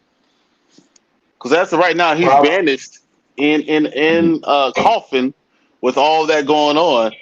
Mm-hmm. How does it get started?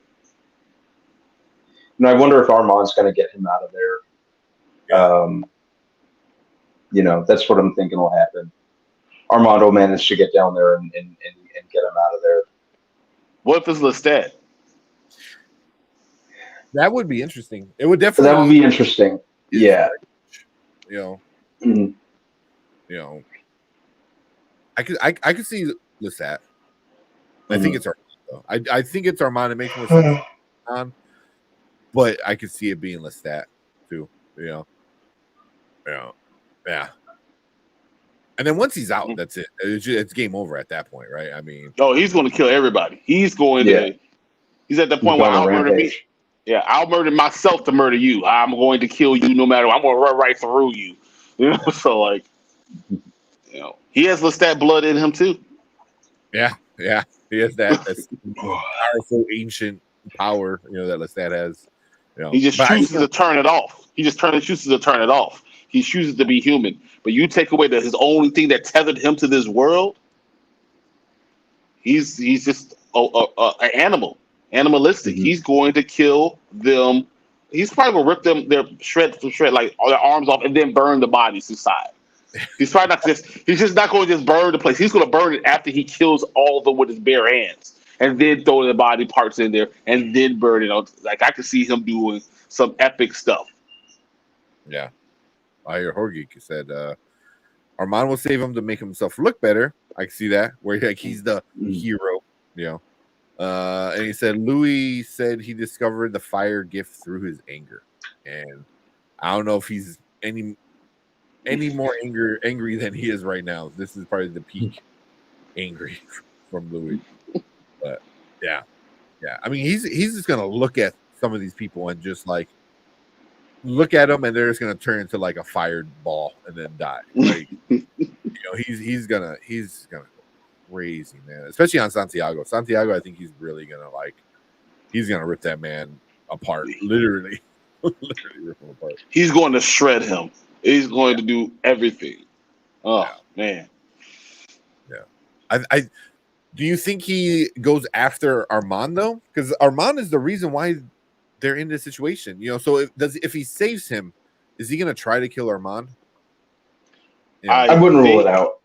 I think he will, and then something that Lestat's going to say is going to make him go towards Armand. Oh. Instead of killing him, he's going to choose to say, I'm going to pull myself away from everybody. And he will, you know, force himself to go somewhere else. Like he would force himself, you know, and, you know, stay away from everybody else like he is now. Yeah. He blames Lestat more. I mean, because right now, also, like, you know, Lestat's the one on stage blaming him and stuff like that. But yeah.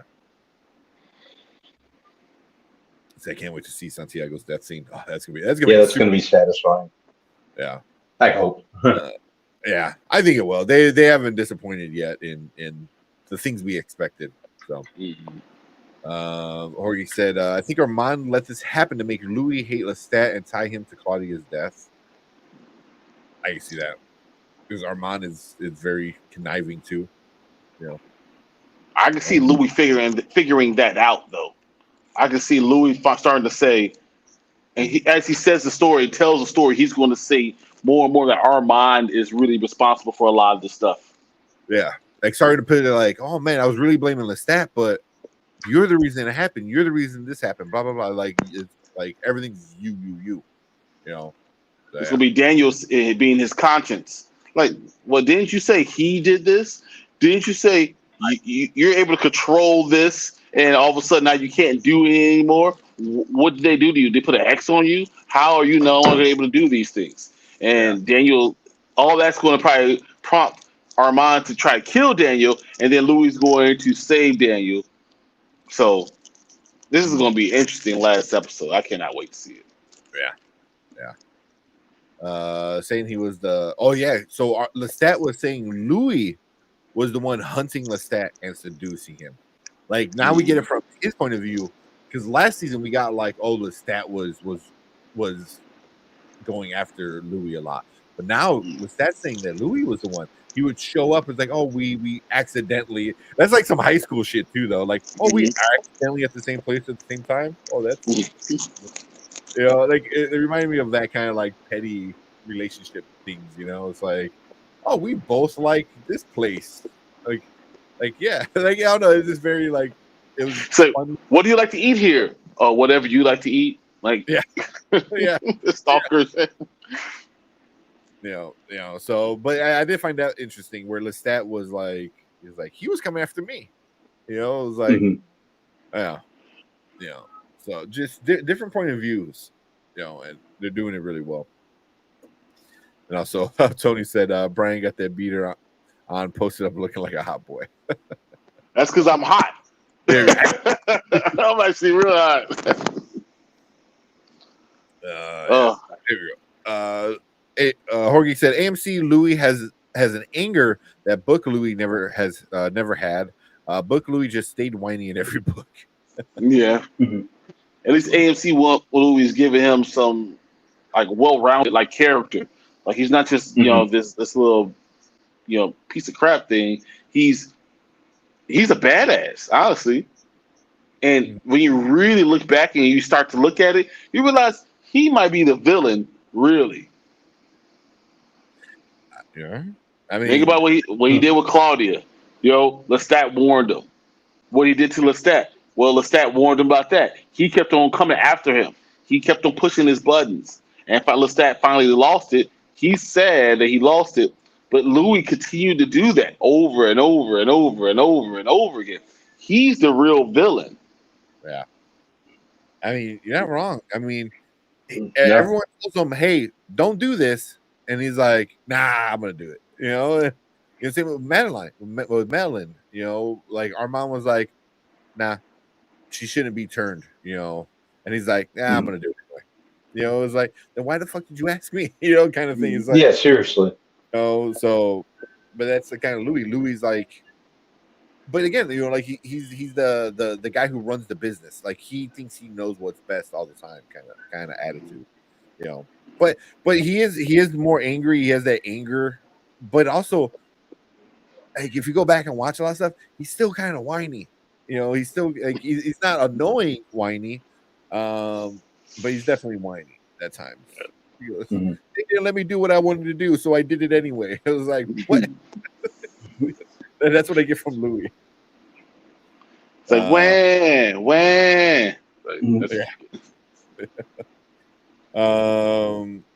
Oh, here, this I didn't know. It says the preview said the Coven did something with Claudia's ashes, but I haven't seen the preview.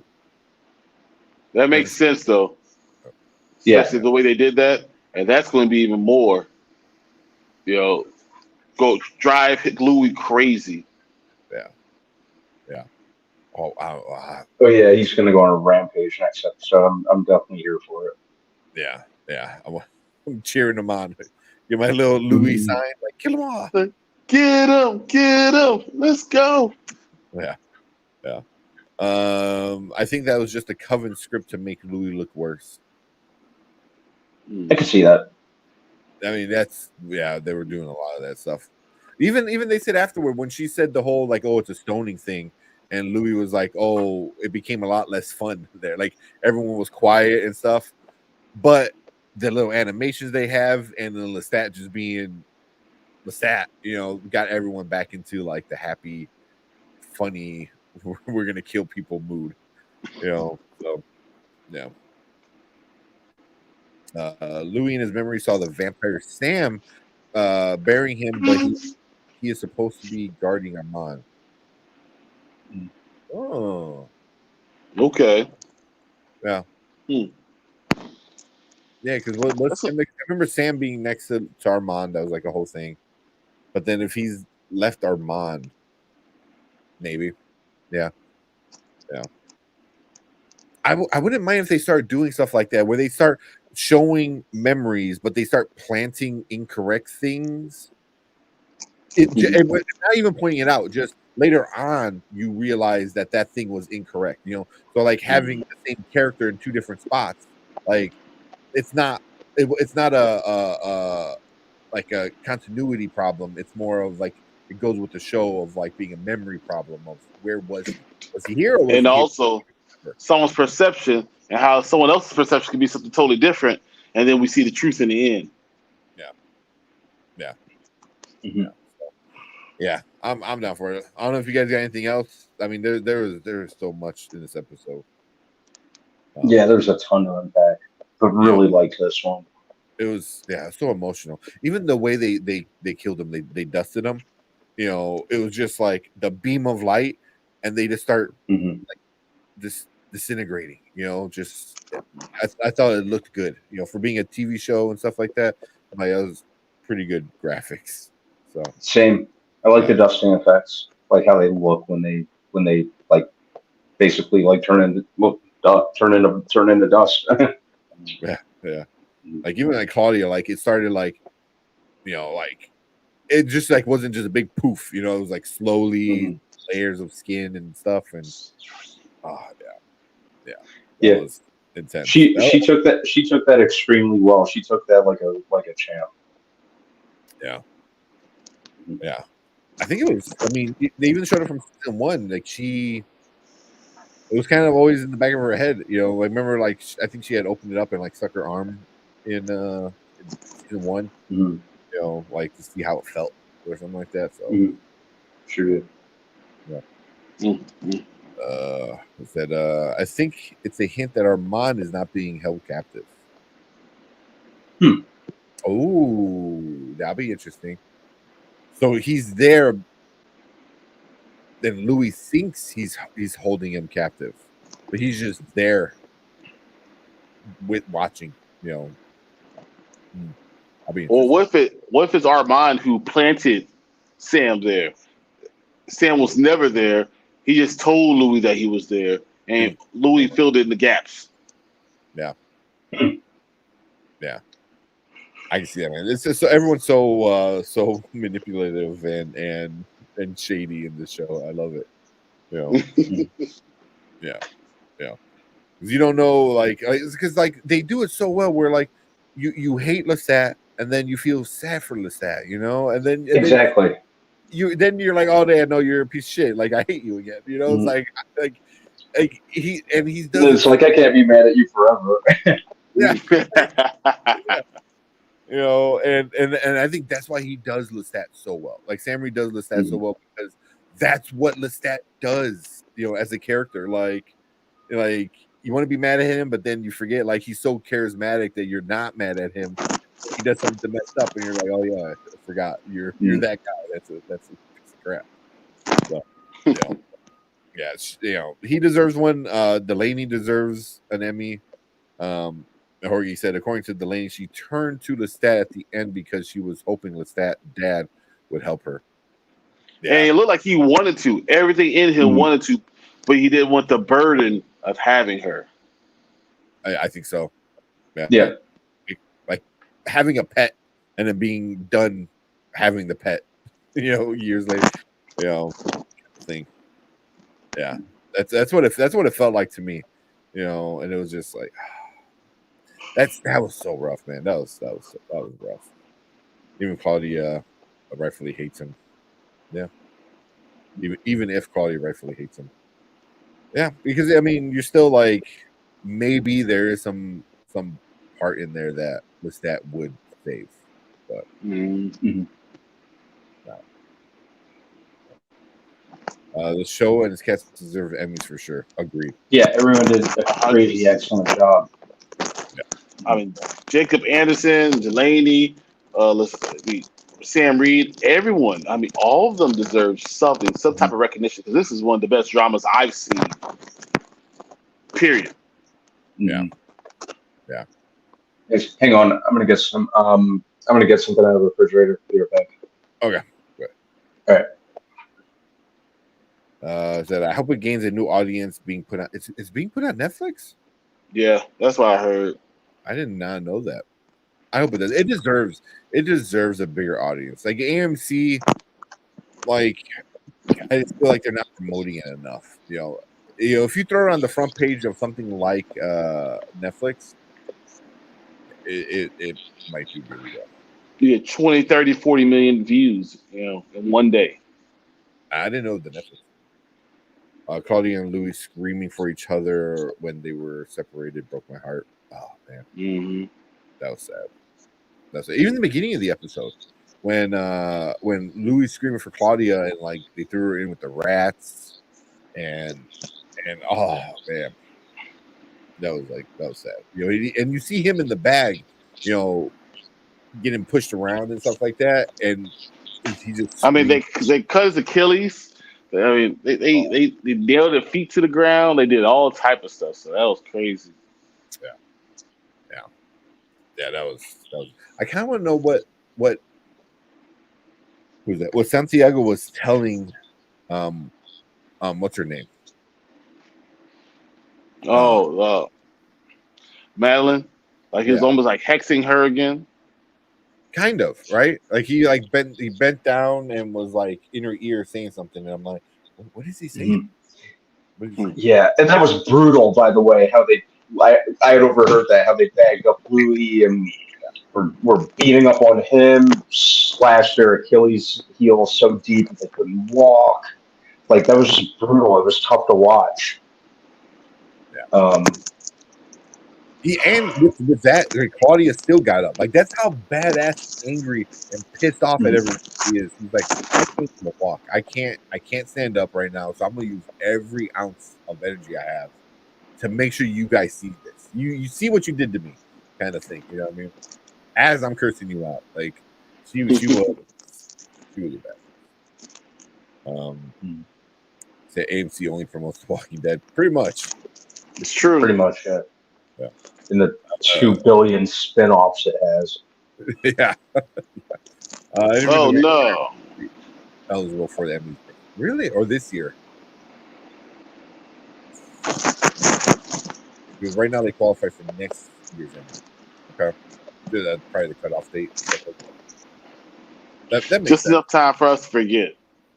Yeah.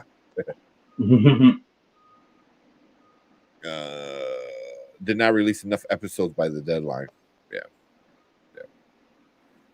But yeah, I don't know if the show really cares about Emmys, although it should. I think a few Emmys would definitely help out. You know, I mean, it's getting a lot of praise by all the critics and fans and stuff like that. So, you know, people that are watching it are loving it. It's just more people need to watch it. Exactly. Yeah. They put Claudia in the box with rats. That was, they heard them. They said, I heard when the rats found her. Oh, that was so sad. I don't know, but you guys got anything else? Nope, I'm done, and I'm gonna go back to Florida. Yeah, pretty much. But yeah, so yeah, next week we'll be here talking about the last episode of the season, the finale. It's gonna be great. Yeah, so I can't wait to talk about that. But let us know what you guys think about this episode. Claudia's thing, with the trial thing, with the stat coming back. Leave a comment down below. Let us know what your thoughts are. We love chit-chatting about it. If we got something wrong or we might have missed over or or anything, leave a comment. You know, we love talking about like the stuff, all the lore of it. It's definitely fun. But hit that like button, hit that subscribe button. You come and join us live every Monday and Thursday. We talk movies, TV shows like Interview with the Vampire, and a bunch of other fun stuff. But if you are watching live, appreciate all you guys. Appreciate Brian coming in on his vacation to talk about this show. So, of course, yeah. So, but yep, if you're watching live, stick around because we're gonna move on to our next topic for the night. Cool. All right, I'm out of here, guys. All right, man. All right, man. We'll talk to you soon. Have a fun trip. All right, thanks, guys. All right, see you soon. Down. Let's see. We do House of Dragon really quick and then call it a night. Okay. Another great discussion. That was a great episode, man. Yeah, I really like that episode. I got I made the background, but with two people it doesn't quite work. But you get what it is, right? Let's see. All right. You just want to jump right into it? Yeah, let's go. All right. Where are we at? All right, let's go. All right, what is up? Welcome to the Spoiler Kings. My name is Stan Kramer, Brandman Brandon, and we are going to talk about episode 2, season 2, House of the Dragon. Yeah, man. We get the backlash, or not the backlash, but the response to the baby killing in the first episode. Like the fallout from it, right? Yeah, the fallout from it. So right after that, what you think about this episode? Actually, you kind of summed it up, like the fallout for what was happening, or from the baby getting killed last episode. I liked how it jumped right into the immediate repercussions of that, like what had happened as a result. It really kind of gives you that that thorough feeling of, there's about to be some shit after this. Yeah.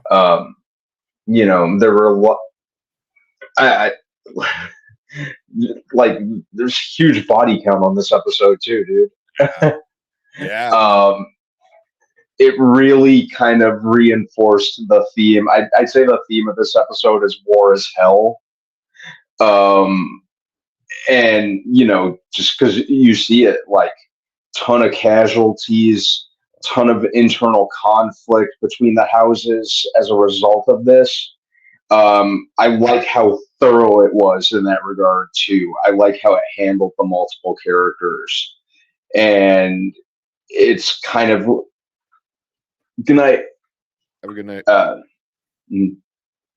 Yeah, I like how it really, like, just went all in on, it set up a very interesting tone about, like, because it's only going to get even worse from here in terms of the conflicts and stuff like that. And it really, really stuck the landing on giving you that feel.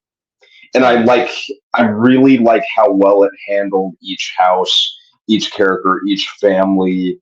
It was very, very well done in that regard. How it was jumping from house to house, from character to character, and they still did it seamlessly enough that you're hooked.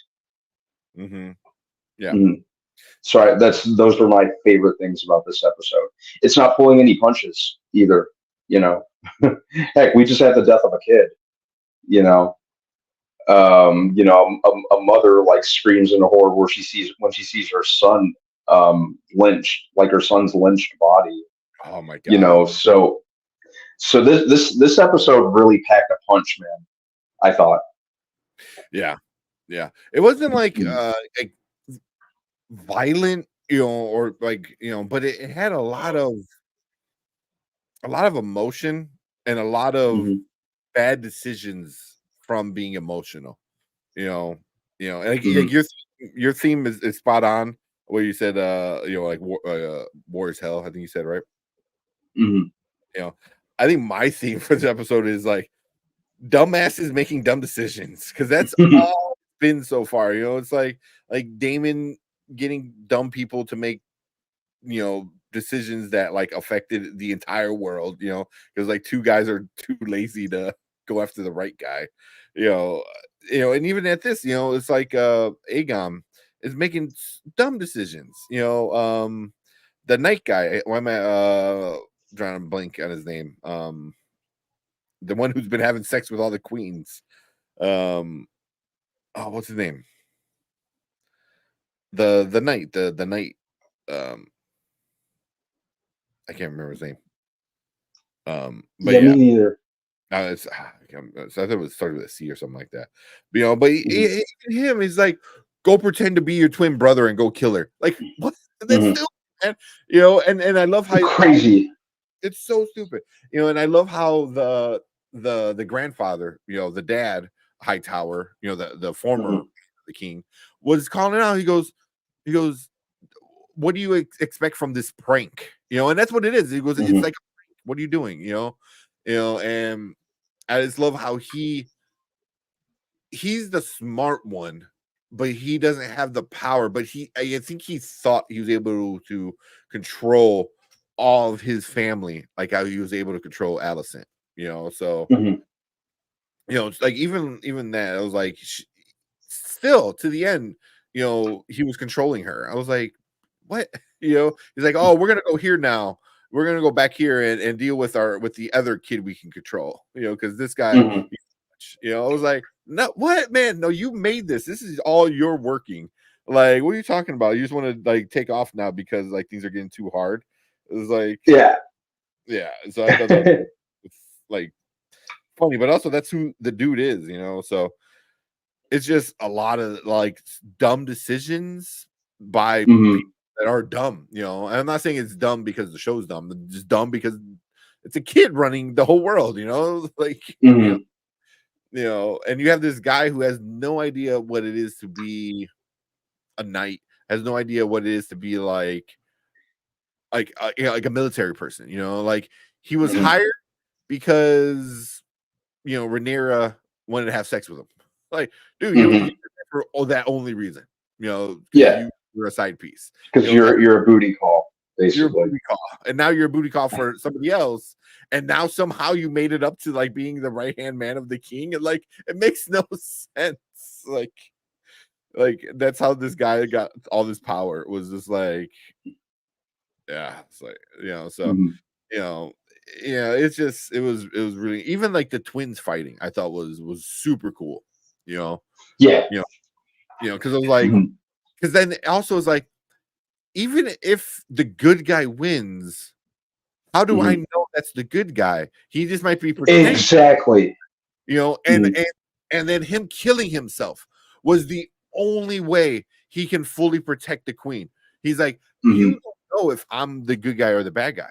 So all I could do is kill myself, and we're both off the table. And I'm like, I'm assuming that's what he did. That's the thing that made sense to me. But him like throwing himself on the sword was intense. That was nasty. Yeah. So, but I like that, like the show, and at least the characters are smart enough to understand. He's like, yeah, you can never trust me again, because you don't know if I'm the good one or the bad one, So I'm just gonna take myself off the table, and we'll be done with it. So it's just it's really interesting. You feel sad for the sister queen, of the one, her son. She's like, I don't want. It was like, I don't want to go out there and parade my kid around. Even Aegon was like, I want my kid to be out there like a dog and drag through the street. And then the grandfather was like, no, we're honoring him. And then the mom, Alicent, steps up. Goes, no. You have to do this. This is what people need to see. And then the dude was like, oh, you're gonna be there too. She goes, I don't want to do it. So it's like, all you guys are all hypocritics. You're hypocritical. Like, you guys are all horrible people. Like, just shitty people. Like using a dead baby as a pawn. Pawn, yeah, like as almost like as a crutch to like kind of like pull a bunch of crap. Yeah. And man, and then rightfully so, the Aegon was like, no, I don't want to do that. It's just it's they're doing it so well with that side of it. And then them getting angry at each other and making stupid decisions, and then going into the black side with the real Targaryens, not the Hightowers. It just the fight between Rhaenyra's, I always forget their names, and Daemon, where she's like, are you with me, or are you just working the best possible outcome, like, or for yourself? And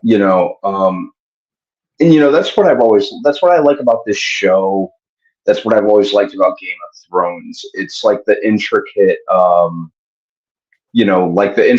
game, be it like physical battle or mental battle between that battle of wits and brawn between all these houses and all these people. That's something that I've always appreciated about it. And I don't even like picking sides on this show. You almost can't pick a side because you're so engaged in just watching said battle, So I'm just always interested to see who comes out on top and who gains the upper hand. Yeah. Because it feels like the moms, Alicent and Rhaenyra, are kind of. For me, it feels like they're like, fuck, I want this to be over now. Like, there's already too many babies getting killed. Like, we want to stop this, but now it's too late. It's out of their hands. They can't even control the problem that they're in, like Alicent has no control anymore, and Rhaenyra can't even control her uncle husband, so even that argument I thought was super great when they're arguing, and he goes, oh, someone like her dad hated him, like his brother, and she's like, no, he loved you, but he couldn't trust you. I can't trust you because you do stupid shit like this, and I'm kind of curious. Did they say where he's going? He jumped on the dragon. He went away. Where's he? Did they say where Damon's going? I don't think they said where. I don't think so. I don't remember them saying where. Yeah, so I'm kind of curious to see what he does and where he goes, and like he's kind of a wild card. I think he does love Rhaenyra, but also I think he loves himself more. Mm-hmm. Yeah. Oh yeah. But overall, Damon is very much, I'm going to look out for number one, and that's me. Yeah. I mean, that's why he got into that relationship, to have the kids and to have like his own kingdom, because he has the kids. I forgot their names are, but I believe the mom died last season. Yeah.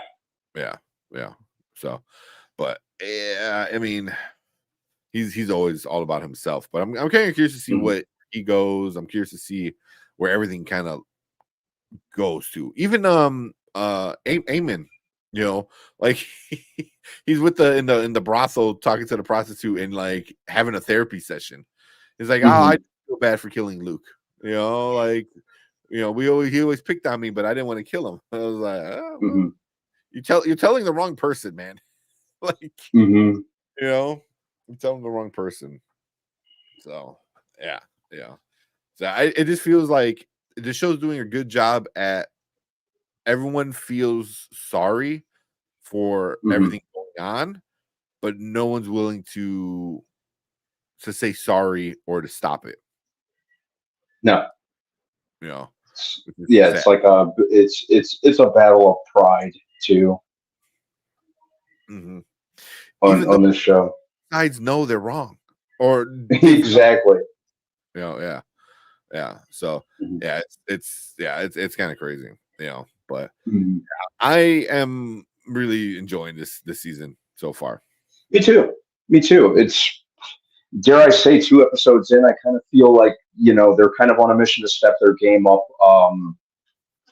from the last season, which was I really enjoyed the last season, but kind of feels like they're stepping their game up in terms of like, like kind of the intricacies of betrayal, kind of where they're going with the different houses, even from a scope standpoint, to an extent, it kind of feels bigger, at least with kind of like the way that it's shot. I like a lot of kind of like the sweeping aerial shots. I know Alan Taylor, who did a lot of I think he did some episodes on the first season. I know he did a ton of episodes of Game of Thrones. He directed Thor: The Dark World and a couple other things, but I think his niche is really all things Game of Thrones. He's really, really good at that. Yeah. So, I really liked how he directed the first episode. I can't remember if he directed this episode too, but yeah, I'm really there's a lot about this season that I'm really, really enjoying.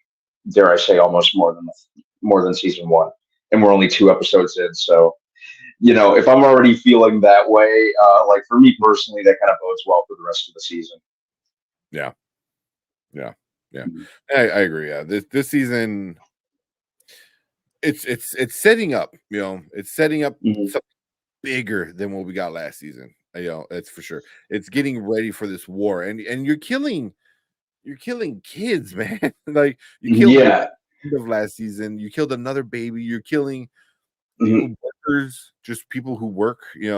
Like it's like you said, it's a lot. The body count is getting high, and it's and it's like they hit the ground in a full on sprint on season 1, or not season 1, the first episode of this season. Yeah. They set the tone pretty much right out of the woodwork. Yeah. The first episode was we killed a baby. We killed a baby. We killed a kid. Yeah. that's the starting level. So yeah, this is gonna get crazy, man. This is gonna super crazy. You know, gonna do some more crazy shit. I think Damon's gonna do some more crazy shit. Those two guys are gonna like cause all kind of hell for everybody. Oh yeah. Yeah. So yeah. I'm super digging it, man. I really don't know. I'm really not expecting anything to go anywhere. You know what I mean? Like I'm like, oh, I want to see this happen or this needs to happen. Like I'm really not have any expectations with you know with characters and actions and stuff. I just want more good shows, good episodes. But do you have any series you want to see? Like, do you want to see the actual Civil War start, or is it more? I would like to kind of see at least them kind of ease their way into it, at least into the early stages. Yeah, of it. I would like to see them do that. Like at least one big battle, right? At least one battle. Wow. Just to kind of as a prelude for the rest of it, for like the like ensuing war before we get really into the thick of it. But I do want to see like the early stages of it for sure. Yeah.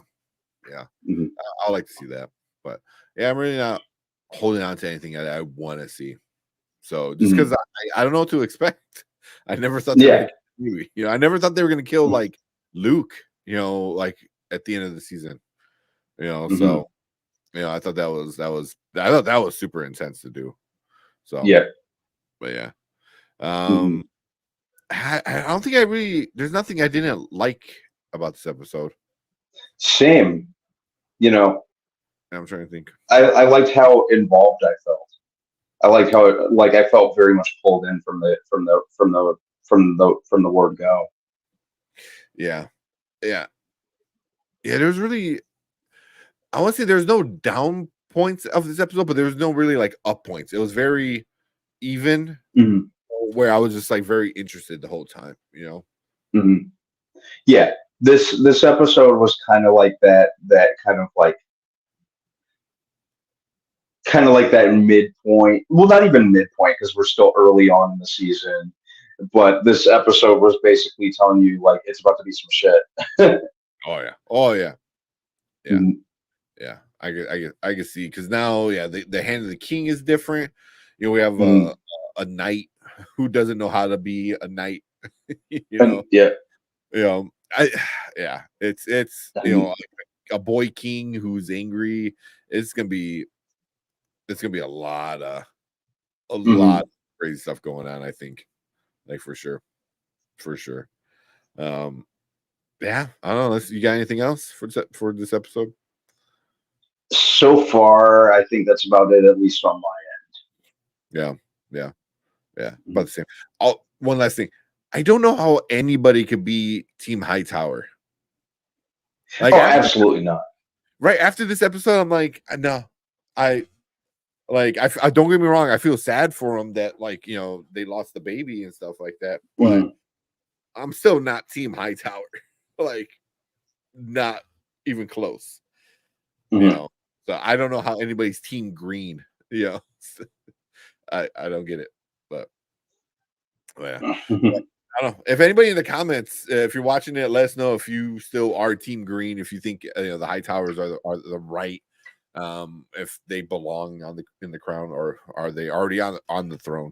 But yeah, leave a comment. Let us know. But I think that's about it for our discussion for episode 2 of House of the Dragon. But yeah, comment, hit that like button, hit the subscribe button. Come and join us every Monday and Thursday. We talk about movies, TV shows like House of Dragon, and plus a bunch of trailers and a bunch of stuff, a lot of fun stuff. But yeah, we appreciate all you guys. Thank you guys so much. We will see you guys in the next episode. If you're watching live, stick around.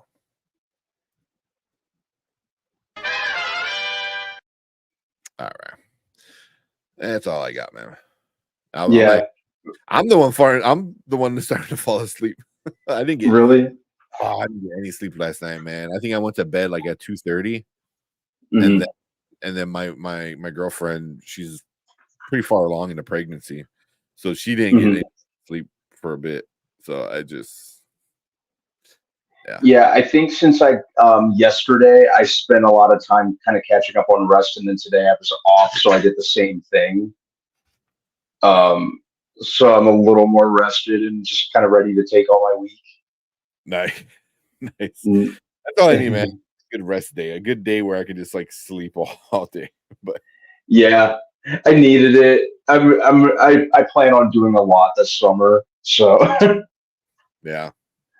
Because I know I already have a big weekend planned this coming one, so nice. Yeah. But yeah, that's pretty much it. I'm actually probably gonna rewatch. I was actually thinking of rewatching season 1 of House of the Dragon just as kind of a refresher of sorts, and then I was gonna watch. I was gonna rewatch the last 2 episodes, really just because. Yeah. So I'm giving that a little thought. That's not too bad. Mm-hmm. Because there's stuff you forget, with the interview with the vampire. There's stuff I forgot from season 1 because season 1 was like so long ago, man, and you kind of forget some of the little details, especially the detail they want you to remember. So that's definitely a good idea to go back and rewatch certain things, but. But yeah, that's exactly what I think I'm gonna do. Yeah, hopefully this weekend I'll watch the Bike Riders. If you guys watch it, we'll do a review for Bike Riders. I heard it's pretty good. Yeah, I heard it's basically like Goodfellas with a motorcycle gang. Yeah. So I'll probably check that out, and then what's coming out? The big one this weekend is Quiet Place. I believe. Quiet Place, yeah. This weekend, so I'm gonna try to watch those 2. So maybe we could do a review sometime next week and stuff like that. But if you're watching on X or over on Twitter, I see there's a bunch of you guys over there. Come join the YouTube. Come join YouTube. We're gonna be doing a giveaway when Brian comes back. We'll be doing our giveaway sometime next week.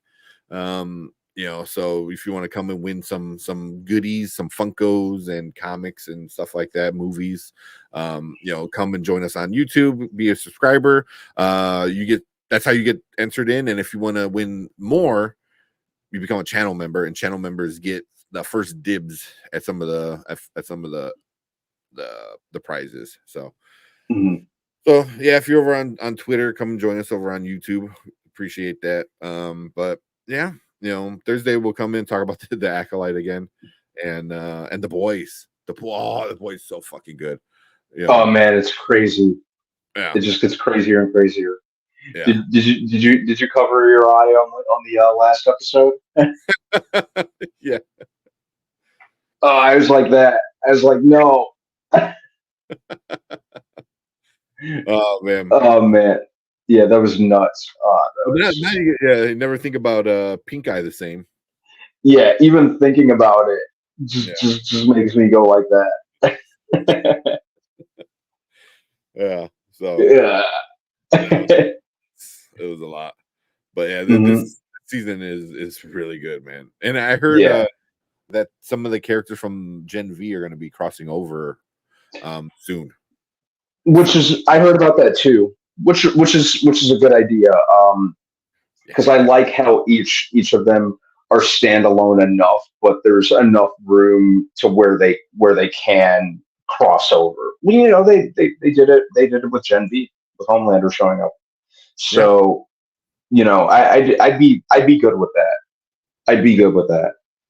Yeah, I like that, and I wouldn't mind seeing them start to tie in the other spinoff that they're gonna do. It was like The Boys Mexico, I think, or something like that. Mexico. Yeah. They are still doing that? I think so. From what I heard, they're still doing it. Because I heard at one point wasn't it supposed to star like Diego Luna or Gael Garcia Bernal or something like that? I know it's their production company and stuff, like they're involved. I don't know if either of them are starring in it, but I wouldn't be surprised if they both end up in it. But I know it's their production company, and they're going to be like involved heavily in it. But like, you don't get Diego Luna and not put him in, in the show. Yeah. I pulled it up. I think the last news was they're both Diego Luna and Gael Garcia Bernal are going to executive produce and are considering taking on roles, but neither of them would be major roles. Yeah. No, you got to put them in there somewhere. Yeah, for sure. But I would like to at least tease that this season, just so it's not a full like, what is this kind of thing, like kind of like, oh yeah, we got this thing going on over there. So yeah. So, but I'm excited. We're getting that. I think that comes out Thursday, right? The actual episode. Yep, Thursday. Yep. Yeah. So we'll talk about that Thursday. Talk about the Acolyte on Thursday as well. we'll see how that goes. And then maybe another trailer or two or something like that. But yeah, I think that's it for us tonight. So appreciate everyone hanging out with us in chat. Yeah, thanks everyone. We got Chill. I didn't even see. We got Chill in the house. What's up, Chill? Gen V characters crossing over before anybody from Moon Knight. Or anybody from Moon Knight. So I don't know if you meant from the Mexico or from like the Moon Knight show, kind of crossing over to the MCU kind of thing. But yeah, so but yeah, appreciate it, Joe. Thanks for coming, stopping by. Yeah, man, thanks. Yep, I know we gotta get Chill on here, because I know he's done stuff before with our Black Excellence stuff, but we gotta get him on here. Yeah. See, okay, Moon Knight hasn't showed up just like any Eternals. Yeah. So Gen V is doing a better universe right now than Marvel is. But I think it's gonna change. Marvel's gonna start to connect it all. You see, the rumor is Scarlett Johansson and Chris Evans are supposed to be in Secret Wars. I could see that happening. I could see them bringing a lot of the OG characters back. Yeah, that's a big rumor. I guess like the lawsuits all finalized, with Scarlett Johansson suing Disney. I guess it's done. I guess there was still some stuff, and they're saying like, yeah, she might come and pop up in it, which I'm cool with that. I like that. I'm good with that. Yeah, I'm down. Yeah, we'll figure something out, man. Because I know you're not into Acolyte, maybe with the boys or something like that, or even some comics. I'm a little behind on the comics, but we talk about some stuff like that. But yeah, appreciate you. I was watching Chill had who is it? You had that whole episode with you was it aggressively relaxing is this guy's name, and he came on. That was a wild episode, man. If you want to watch it, you're talking about what was it? It was like hate that like people were getting, you know what I mean? So yeah, wow, for sure. Yeah, it was crazy. But like the whole thing is like, if your fans go and do shit, do you get blamed for quote unquote activating the fans? Even though if you tell the fans, don't do this is not how we do it, we need to be cordial, we need to talk with our money, we need to talk with our criticism, don't bring up violence, don't say you're gonna go to somebody's house and fucking kill them, but they're your fans. Do you like, you know what I mean? Like, and there's like, that's the problem. Like, I think some of the people are getting right now is like, I feel like those people are they're gonna do it anyway. Yeah, you're gonna look for a reason, and your hatred, for the project is enough of a reason to say, to go and do the messed up shit, even though. Like, even if you agree or disagree with whatever Star Wars, he's talking about Star Wars theory, says about it, he still says like, don't write emails, don't say I'm gonna go kill your family, I'm gonna go do this messed up shit. Don't do that, Mm-hmm. But they still go do it, but he gets blamed for it.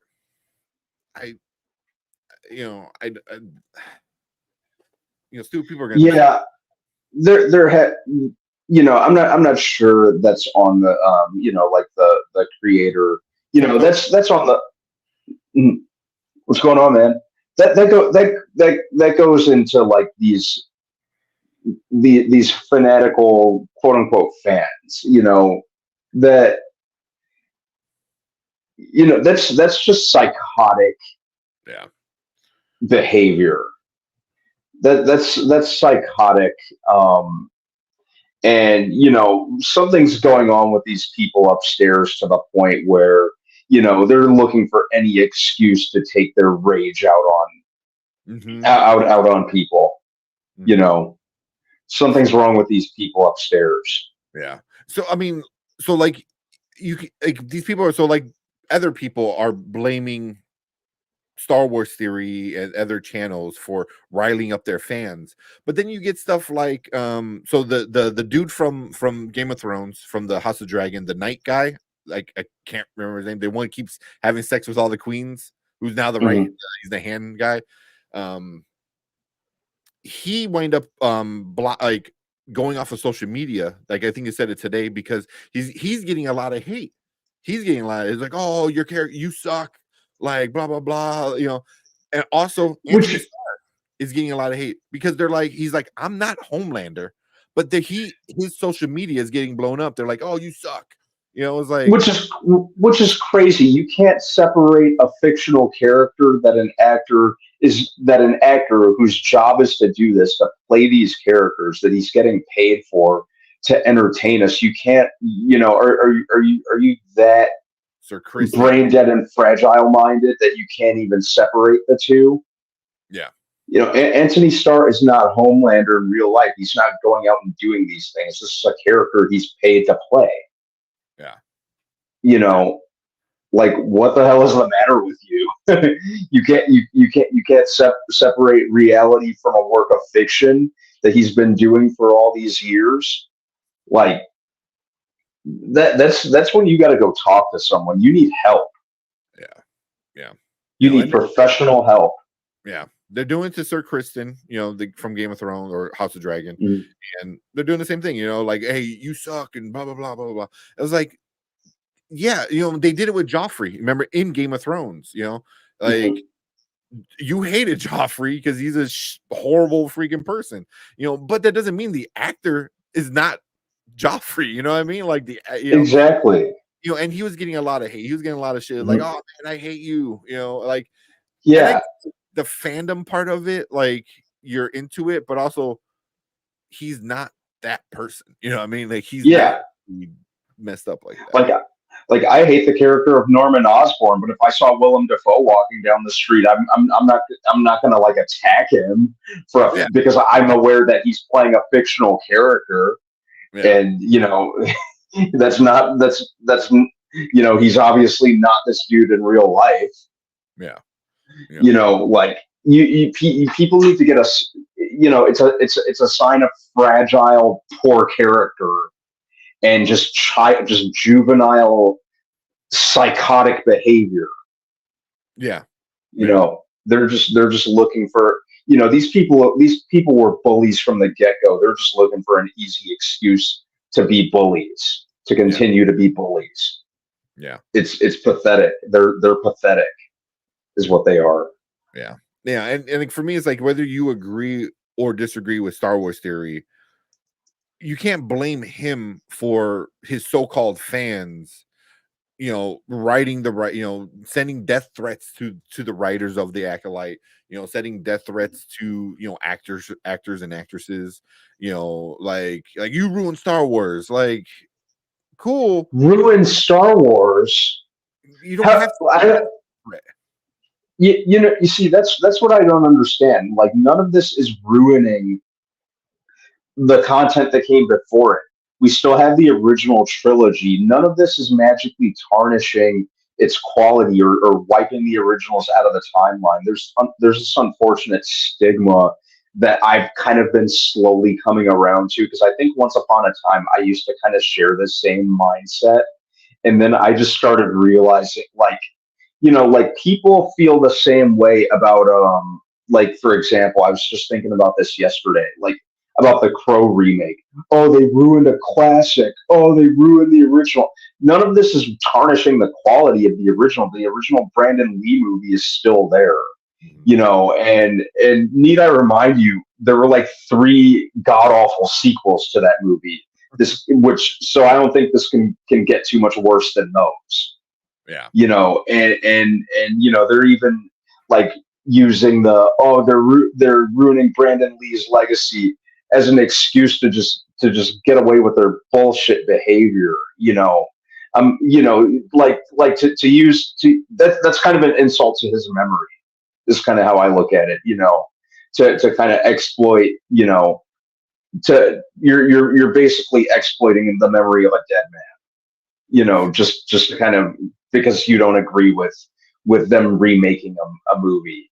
Like, I'm pretty sure, like, reading, if you've seen interviews with Brandon Lee and kind of the person that he seemed to be, obviously I didn't know him personally, but just kind of getting a feel going by interviews, the kind of person he was, he probably wouldn't like what these people are doing. Oh yeah, 100%.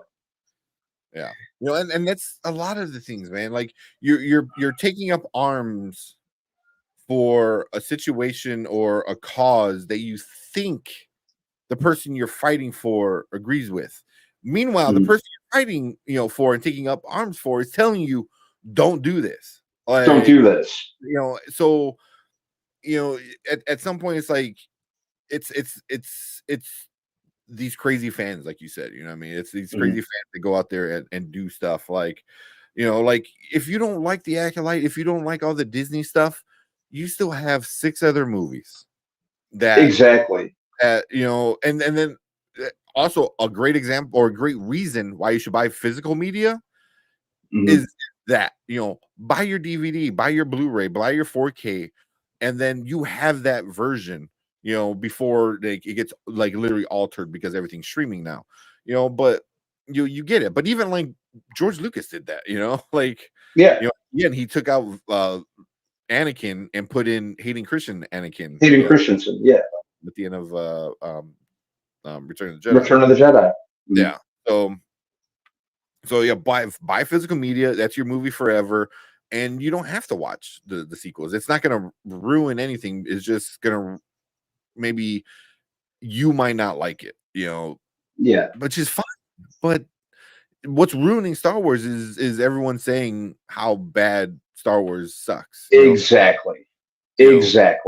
That's what's ruining Star Wars. And and that's kind of like the whole, like, everyone was talking about the South Park episode where Cartman's Catherine Kennedy, and it's funny. It's super funny because it's kind of true to the max, but where Cartman is like, he's pretending to be Catherine, or he is a version of Catherine Kennedy from another universe, and every Disney is like, put a woman in it and make her gay. Like, that's the solution to everything, and it's super funny, but like, there's a whole thing at the end where, like, it's just like a back and forth of these guys are gonna say it sucks, no matter what, and they're like, oh, we don't want to see a black person in the lead, we don't want to see a woman, we don't want to see like a gay person, and then in turn Catherine Kennedy is gonna put those people in at least, maybe not on the posters, but at least gonna put them on in there and stuff like that, and it becomes like a circle jerk of between the two. It's like, you're gonna bitch about this, so we're gonna do it more, but the more we do it, the more you bitch about it, and the more we're gonna keep doing it. So it's just like a never-ending circle, and that's the annoying part. Like, I don't fucking care. I don't care that Catherine Kennedy wears like a Force is female shirt, because she can say she wants to say, it doesn't mean shit. You know what I mean? Like, exactly. In 10 more years when she's gone and somebody else comes in and does whatever they do to it, whether it be good or even worse, like, it is what it is, Exactly. Yeah. South Park nailed it, and Lucasfilm are going to dig into it Yeah, it's just gonna be a back and forth until somebody finally is like, okay, we're done. Mhm. But because if something's bad, if something's really bad, you know what you do? You stop talking about it. You stop talking about move on to move on. Stop giving them attention. It's like a child, man. When somebody's acting bad and you keep giving them attention, it's reinforcement. You're reinforcing them to keep making bad shit because you keep giving them the attention. A great example is like us, Spoiler Kings. None of us like Velma. None of us liked Velma. We had not a good thing to say about it, right? Yep. What do we do after we watched the first opening day, whatever, 1 or 2 episodes? I gave it like my trial run. I think I stuck it out for like 2 episodes, 2.5 episodes, and then I was like, you know what, that's enough. I'm done. I'm done. And that's what we talked about it for those 1 or 2 episodes. We all hated it to the point where like, I don't want to watch this anymore, and we stopped talking about it. And it's getting a season 2 because so many people hate watched it. Like, so you guys did this. Yeah. Now we're getting a second season of this trash ass show, and it's because it got hate watched, So if Star Wars sucks, then stop talking about it. Stop talking about it. And the numbers are going to prove it. I mean, don't support it, don't talk about it, and stuff like, because a company like Lucasfilm is going to have a social media team, and they're going to go online. They see all the shit, and to them it's like, oh, look, this channel who hates this has got X amount of views, these guys got X amount of these guys, so they just add everything together. It's like YouTube, the like and dislike button, it doesn't matter which one you hit, as long as you hit one of them. YouTube doesn't give a shit. YouTube doesn't care if you hit the like or dislike. You hit one of the buttons, that's all they care about. And that's kind of what Lucasfilm is doing right now, which I admit it's bad. Like, you want to make good stuff, but to them right now, good stuff is whatever is making, quote unquote, money. You know what I mean? Yep. So, and right, the movies, and there's a reason why the last movie, they haven't made a movie since episode 9. It didn't do as good in the theater, and then Solo came out the year before that, and that didn't do good in the theater. So, should have come out the year before. 2019, I think, was Solo was 2018. Right. And then 2019 was the Last Skywalker, or Rise of Skywalker, was it? So Still haven't seen it. Don't bother. But there's a reason why those are the last 2 movies are like 5 years old at this point, because they suck. And then they started doing all this TV shit, because the TV shit is like, you're getting all this like bad attention, but you're getting attention, So I'll be curious to see how the Mandalorian movie comes out. That might do kind of well just because who's around it. And then the Rey movie, I don't know what the hell's gonna happen there. Because now they're talking. Because didn't it basically stall out? Hasn't the movie stalled out? Like, there's no progress on it. I think they're back on it now. It's stalled out. They're back on it. I think they're back on it in the past couple of weeks. That it's gonna happen. Like, it's gonna be. I think they said it's gonna be episode 10, which would be crazy, which would make no sense. But whatever. Yeah, we'll see how that pans out. I guess I'd kind of maintain an open mind with it. Yeah. But I'm just it's very annoying that like these actors and writers and people involved in these projects are getting hate for the things that they're just doing. Actors are being told what to do. I mean, if you're mad at like Moses Ingram, or if you're mad at Amandla, then why aren't you mad at Mark Hamill for being a bad Luke Skywalker in The Last Jedi? Is it because he's been around a little bit longer? I mean, he did come out and say that's not Luke Skywalker, so he was kind of on the fan side, so I get why he might get.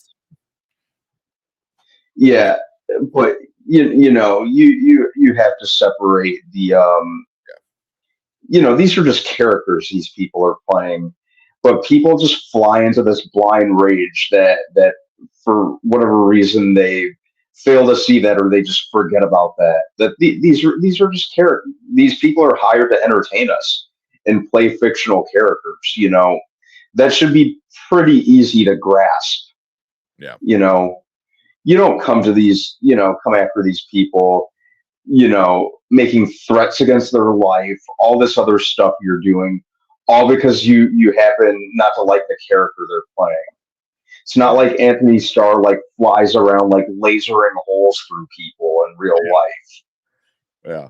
Also, I heard him talk for the first time because I never really watched a lot of interviews with him. He's British, I guess, or he's from New Zealand. Zealand, okay, yeah. So he had an accent. I was like, oh, that doesn't sound like a Homelander at all. So yeah, he's from New Zealand. Yeah. You should see the video. Apparently, he's afraid of heights in real life. So there's a video where they have him on a harness. They're lifting him up, and he starts out in his Homelander kind of American accent as they're kind of hoisting him off the ground.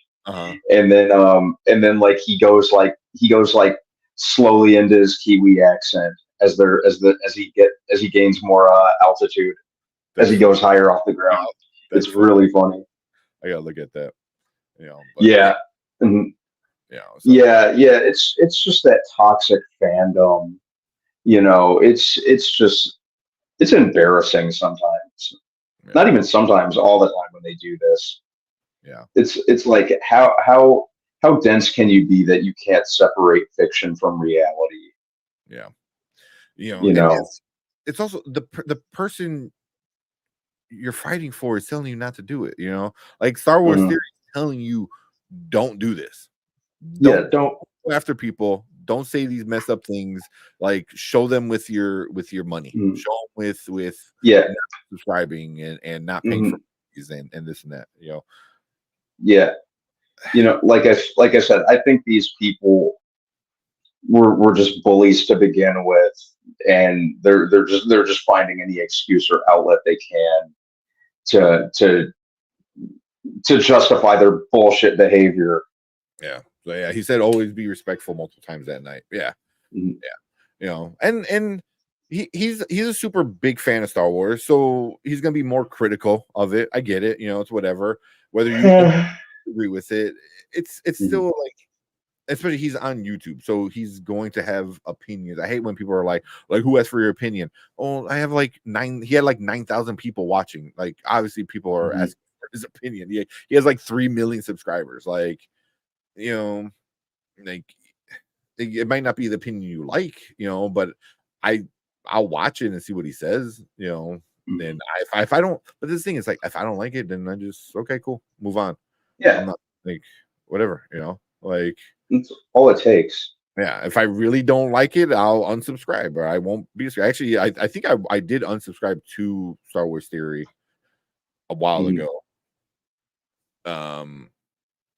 But I still watch a few of his videos, especially the more recent ones with his takes on the episodes and stuff like that. But it's but I'm not gonna sit here and oh, go unsubscribe to him because he said this or he did this or he had this guest on. I'm just gonna all right, cool, unsubscribe. I'm not gonna sit here and make a big deal out of it, and I feel like people want to make a big deal out of it, But I'll still watch videos because I'm still curious to know what he says, and I'm not saying I agree with him or disagree with him. I'm just curious to know what the biggest Star Wars, channel says about the newest Star Wars episode, Exactly. Exactly. So, and I know he was kind of hyped for the Acolyte. He was actually kind of hoping it was going to be good, which we all. Yeah, I was curious to see how what panned out with it. Just if no other reason, I like the actors involved. I'm gonna ride it out with the Acolyte. It's just hasn't done as much for me as I hoped, but that's the nature of the beast sometimes. Yeah. I really don't care about the lesbian space witches like a lot of people. I don't. Like I really didn't give a shit. Like whatever. Mhm. If it was Yeah, done, it's good, but yeah, people get their panties in a bunch about representation and stuff like that, or like a lesbian couple, or you get like the smallest bit of diversity, or like a same sex relationship. Oh, they're going woke.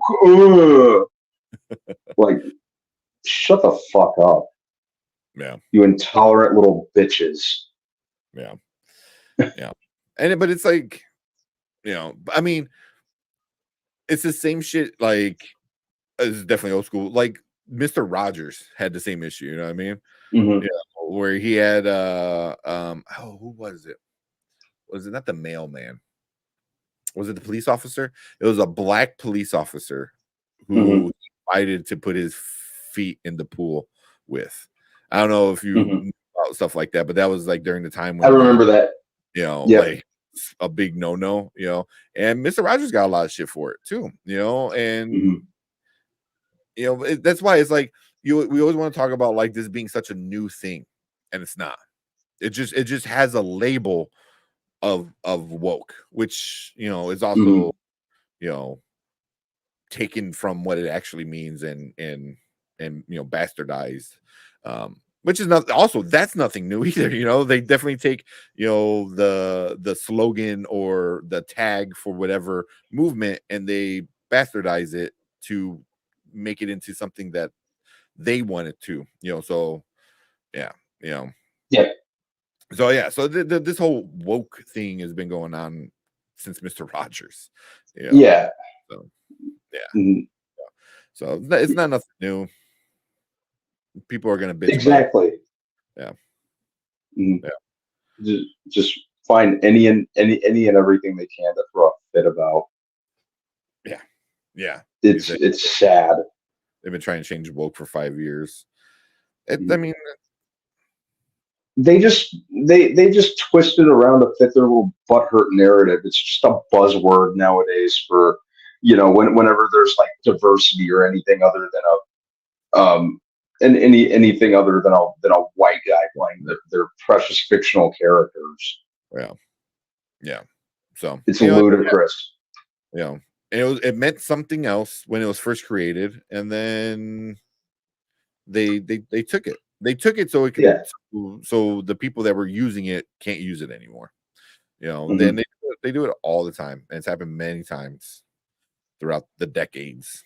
So but we always want to act like it's new, Oh, woke is new. Well, it didn't have the same name, but back then it had the same thing. You know what I mean? Putting this person in it, putting that person in it. In the 90s and the 80s, 70s. So. Yep, still using it. Yeah. But yeah, man, I think I'm gonna turn in. Yeah. I know that will I know if Brian was here, it would probably be like going on for another hour. So yeah, I'm gonna hop in the bed. Sounds good. But yeah, we appreciate everyone in the chat. I didn't even see Toby. He's like, people be stupid. People you said it 100%, man. 100%. So, and he's from Norway. So he's from the outside looking in. He's like, what the hell y'all doing over there? Yeah. So, but yeah, appreciate you guys, everyone in chat. We will be back Thursday with some more TV show talk and stuff like that. But cool. Let's get out of here. Thank you guys. Make sure you guys hit that subscribe button, be part of the channel so you can be on the giveaway list. But all right, let's get out of here. Everyone have a good night. Thank you for coming in. We'll see you guys. Good night, everyone. Where is it? Cool. Later. See ya. Don't forget to like and subscribe. We out here.